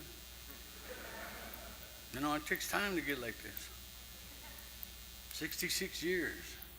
By the time I was 20 years old, coming home, I had a white streak. Looked like a skunk. 2 tours in Nam does that to you. Mr. Antoon, Special Forces, Korean Best. We all call it special ops. Play those video games. We did it. We made you famous. Made those games. But I got 50 minutes. So I'm going to teach you something. I'm going to teach you how to respect me. I don't care how far the people are, you all get in one big circle, hold hands, all the way up to the stage. You need to come up here. Because that's what you all took away from us. You put us in boxes. So we're going to form one circle. I don't care if you hold hands all the way up here. Come on up here. Don't be afraid. You don't want to make this man mad. You've been hearing a lot of people talking at you, and them speakers blowing my ears out. God, I don't know how y'all can stand that. I want you to form a circle, because you know what? We're all human beings. Look at each other. We're all human beings. If I cut you, you bleed red. Ain't nothing different about us. You're all equal rights pulling all this stuff out. That's good. I'm glad. You know who gave you that right? I did. I make that sacrifice. That's why it's an honor to build a circle here and close this conference that way. That's how you show me respect. I know your walls are full of nice little certificates. I ain't got one. And if I do, it's probably in the folder and I don't know anything about it. You know? I'm sorry, nobody, I guess, they didn't forget to tell me, last time I could move this way and that way, everybody could hear me. Now I gotta stay here. Well, see, this is where we start. We form a circle. And who's in the center? This old gray-haired man that talked to you at the beginning. You gave him 10 minutes. What I do? Turn around, walk out. Why? Because I wanted you to think with your heart. How many of you here now know how to feel with your heart? That are left over from the verse? How many hearts have been opened out of all these classes, out of all these? I missed out. Y'all didn't invite me. I mean, it's good to hear you. You people get together with all this knowledge and not one day of experience. Have you ever slept for 6 months in the monsoon season? Rain or shine. Your body's wet. For 6 months. Anywhere you're at, your body's wet. You got leeches coming up you. This is how I want to see my people. Because you all are my people. You all on Turtle Island. And I look back because I like to look forward, but them lights are blinding my eyes. So I got to stay by the mic. But this is what you all broke from us. I don't care where you're at, what you're fighting. When you form a circle, they got to go through a lot of people to break in that circle. Huh? See, if you hold hands like that, whatever you're thinking and whatever right you have to express yourself, you can't break the circle. Because all of you together. You can break a square because you can break a corner. But this circle, that's where we come from. Yeah.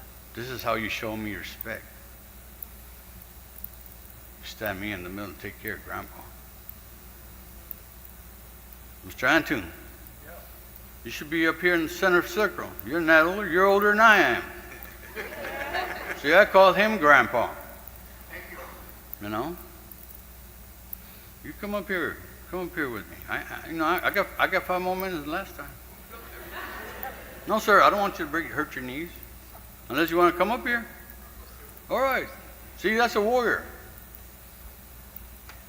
That's a warrior. That's a 70-year-old man that fought in Korea that you all know nothing about. See how his knees hurt? You can sit down, Mr. Antun. Sit down. No. I want you to sit down. I want to take care of my elder. I want my elder to take care. Now, all of you in this circle, this is the man we're going to take care of, Mr. Antun. He's from here, from Houston, Texas. I'm from San Antonio. You see this man? You just made him very happy to form that circle. Because he knows he can sit down and not look behind him or in front of him, sideways. You don't have to look at anything because all of you have his back. You have the light up behind me? Yeah, see, now you know how I mean. See, now you understand what elders are about. I love you, each and every one of you that hang on to hear me say thank you. Thank each and every one of you. Because now I know what hearts I really touched. Because the other ones were leaving. I was in the Hilton lobby. There's nothing bad. I got to go home. I got to drive home. I got a 3 hour and 15 minutes drive home, and I got an appointment tomorrow at the VA, too. You know what that's like. I got to be there at 5:30. They don't open the gate till 7:30 just so I can get a parking spot. And then the clinic doesn't open up till 8 o'clock. So we're standing outside like beds. And then they don't start seeing you till 8:30. I want you to break that system. You've got that education behind you. That's all it is a system. Improvise, adapt, and overcome. That's what I did. We didn't have those little fancy planes that you throw out and they let you know what's up front of you. We had men like me and him walking point. And that's the first shot you're going to hear, and you know that man's down.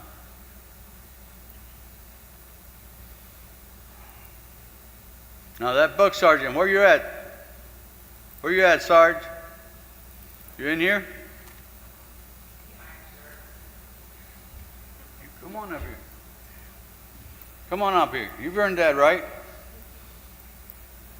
This is the man that listened to my words. Yeah, go ahead, do it. You deserve it. He's one of the reasons you have the right to protest. This man right here.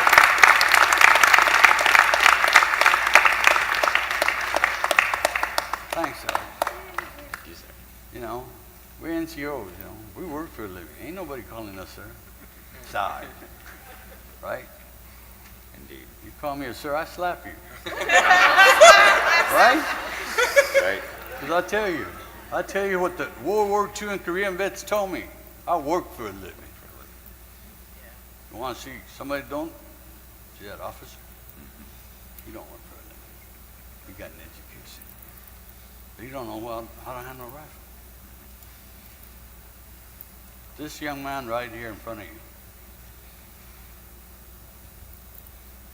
listened to my words and gave me tobacco.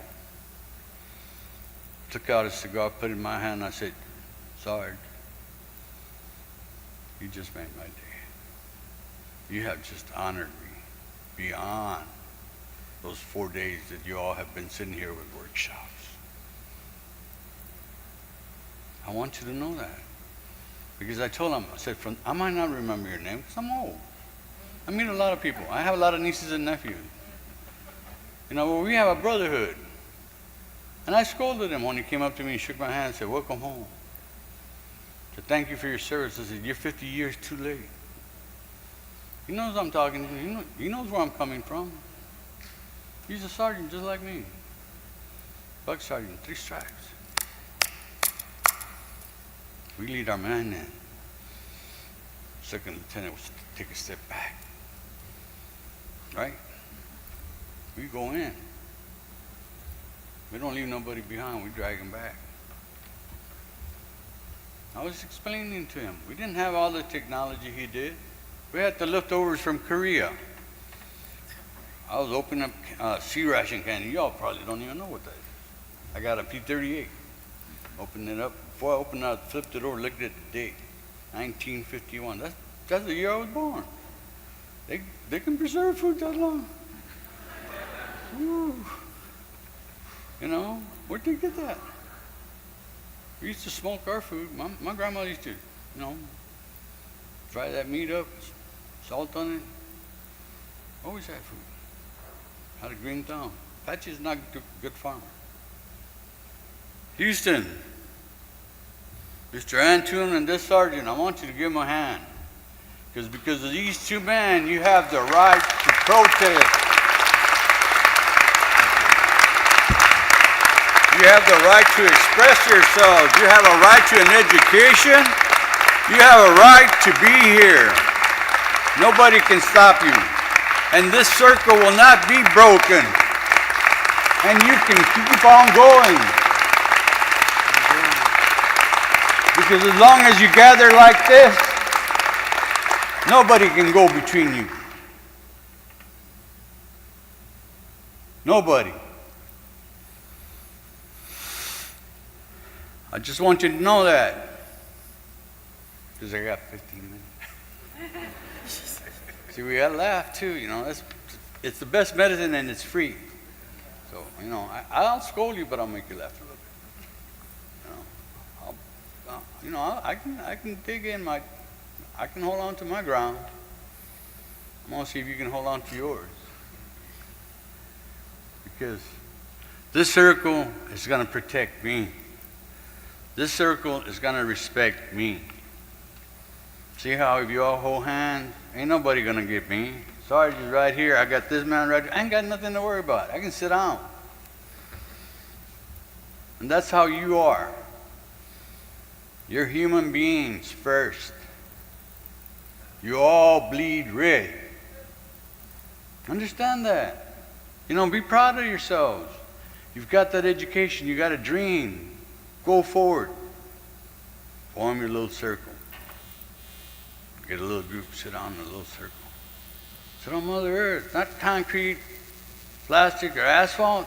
No, on the Mother Earth where you can take your shoes off, put your toes in the ground. You know, feel that earth. Feel it. How many of you ever walk around barefooted anymore? You ain't got no calluses, right? See, I grew up with calluses on my feet. I didn't have no shoes. I wish I could see the rest of you. Because to me, I'm kind of like being disrespectful.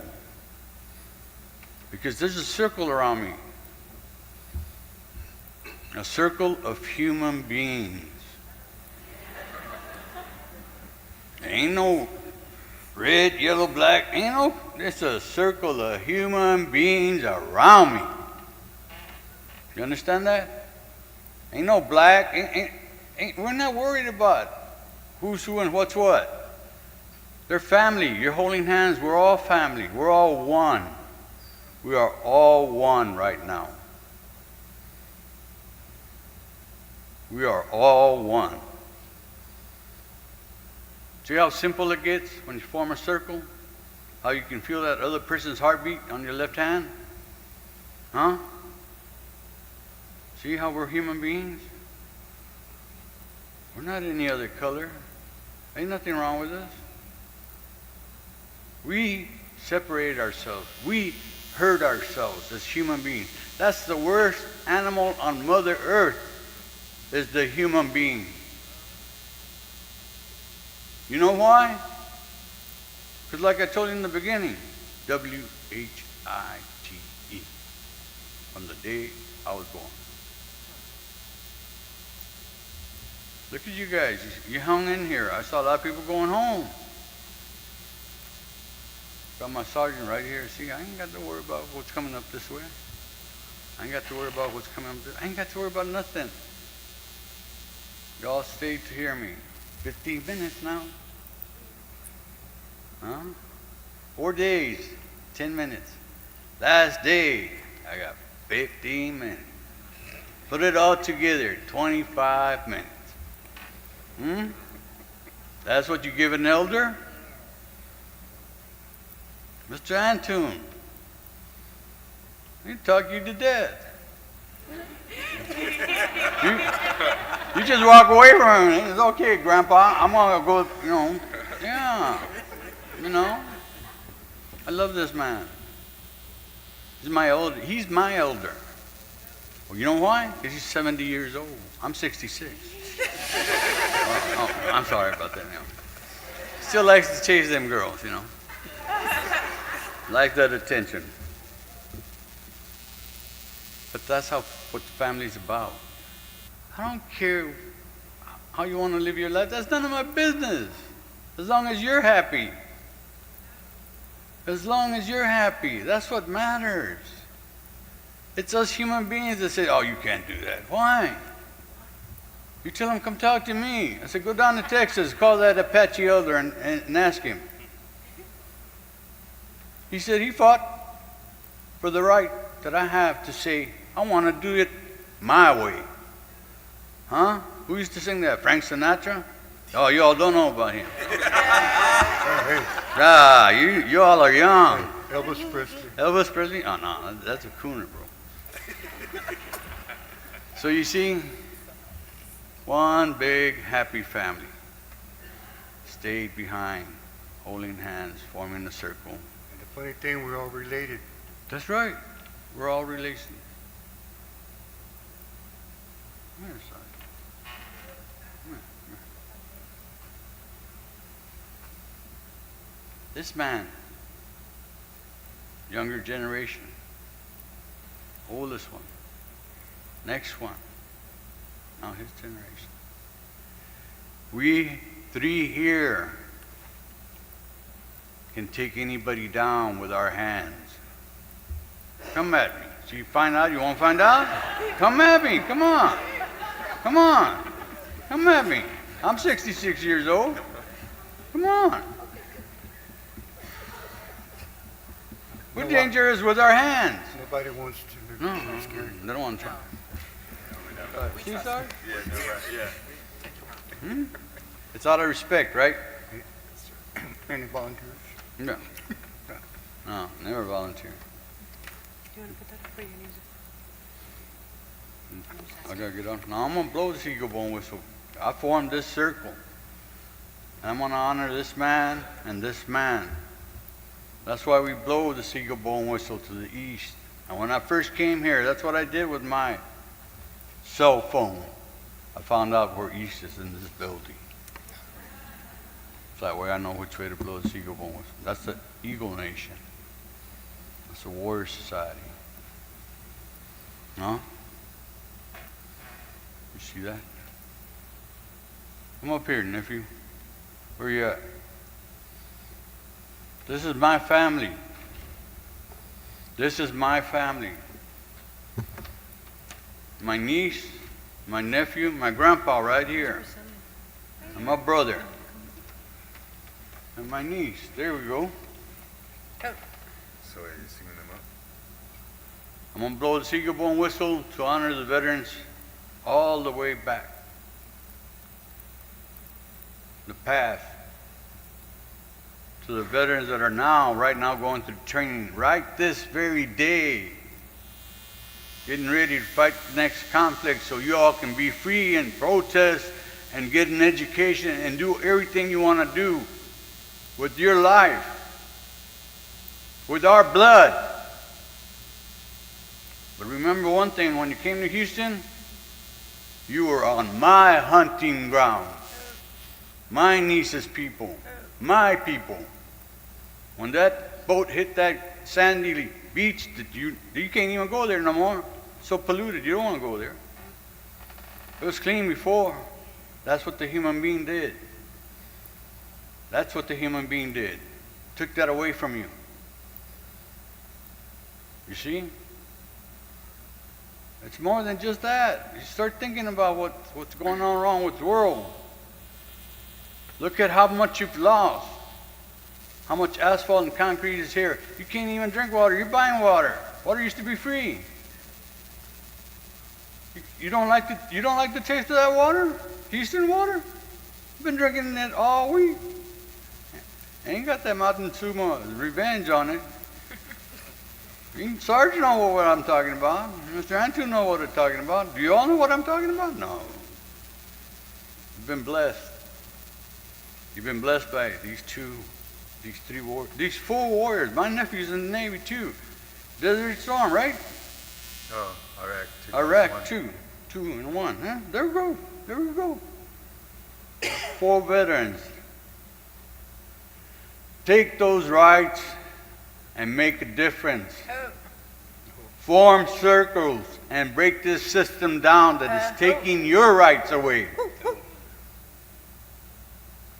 Don't look at me like you don't know what I'm talking about, because you have an education. You have children, you have families. From this day on, I'm going to pray for his family, his generations on down, because he gave me tobacco. Very simple. Thought about it. So. So my niece is going to sing. I'm going to blow the seagull bone whistle. Then she's going to sing a song for you.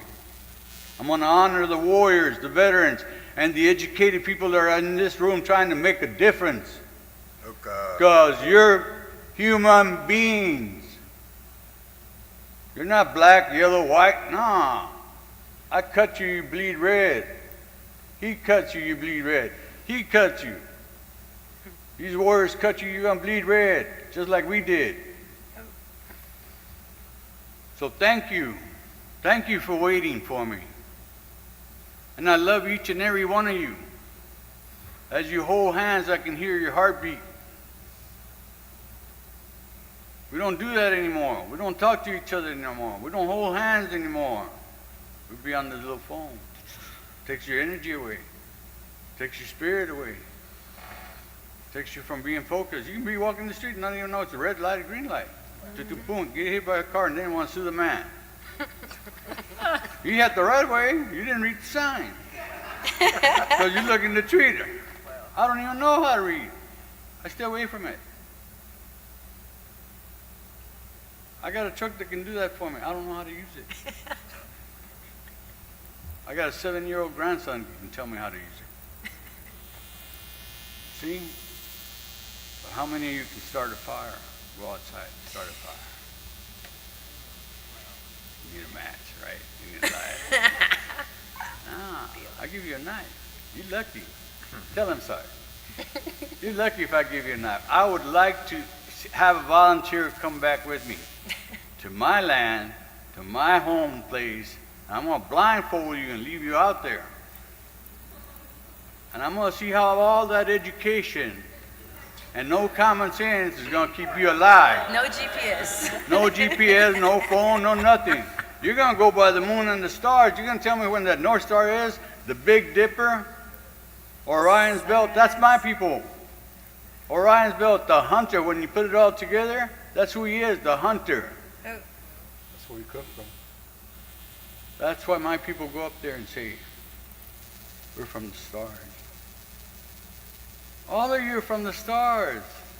You've been programmed. Become human beings again. Take your shoes off. Walk on the Mother Earth. Sweat. You know, I can smell a lot of cologne. I don't wear any. I can tell you there's a lot of different perfumes in here. Boy, there's a lot of lovely ladies. I wish I could see them all. But I got 15 minutes. I think you passed it.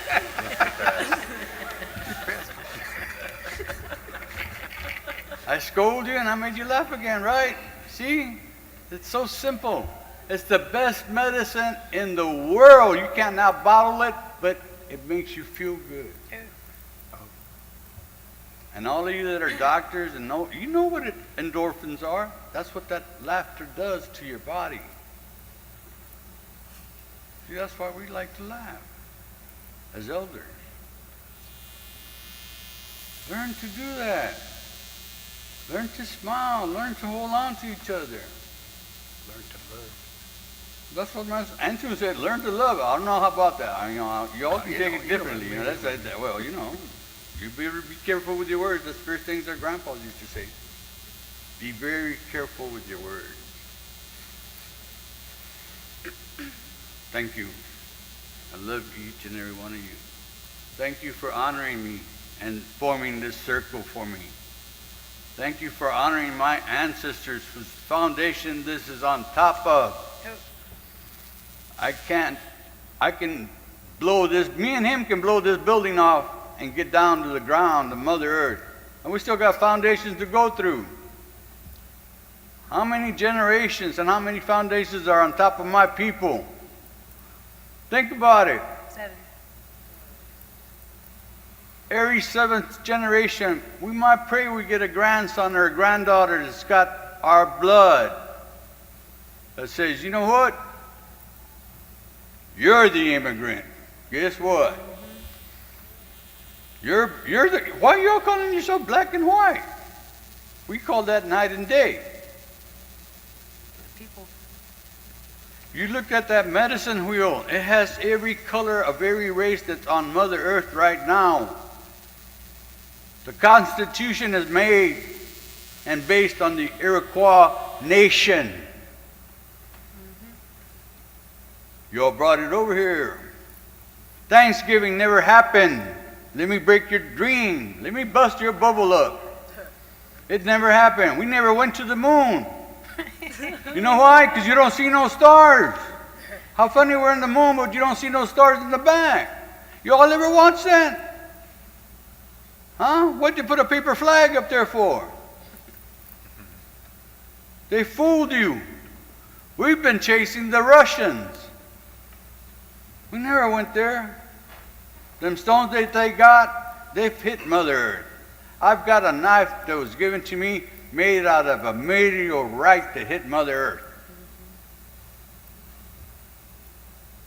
Damascus steel, ivory handle,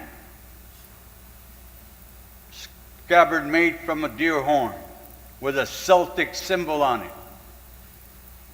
See, we've all been here. Let's get together. You can make this happen. You're doing it right now. I made you get up off your seats and form a circle.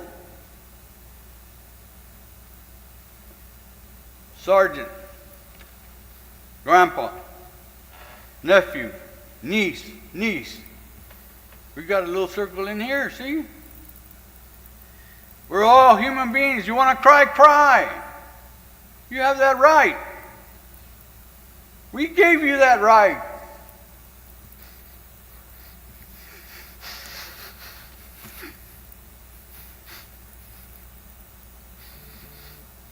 I guess my time's up. Phone rang.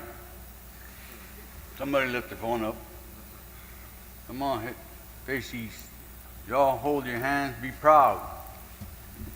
You respect these men up here. They're warriors. Respect each other. When you start respecting yourself,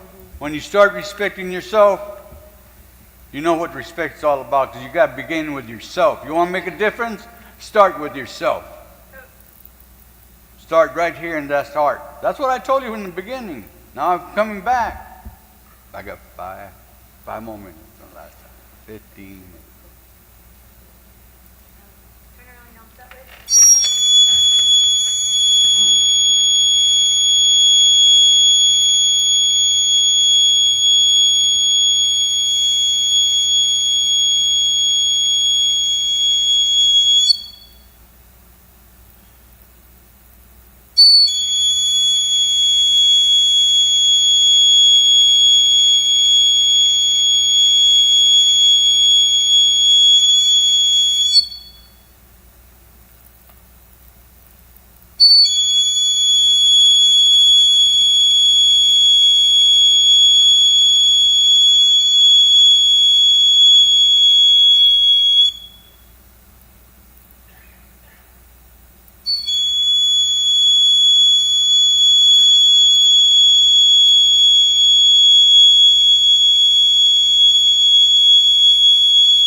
Kopje, ken mezelf ik na. Kopje, ken mezelf ik na. Mesmatike kiwaye. Kopje, ken mezelf ik na. Kopje, ken mezelf ik na. Mesmatike kiwaye. Kopje, ken mezelf ik na. Oh. Come on, turn around. Keep holding hands. You had the best boys. You had them. You should have started the first day.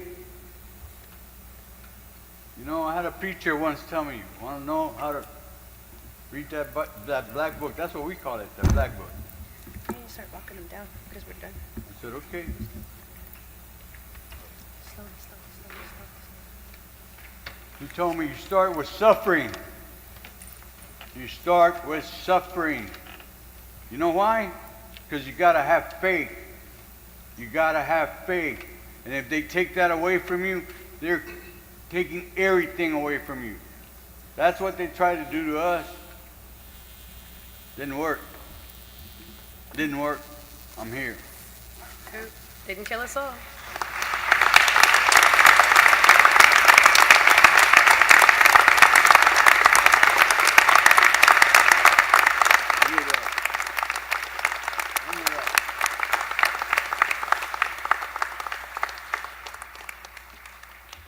See you in Boston.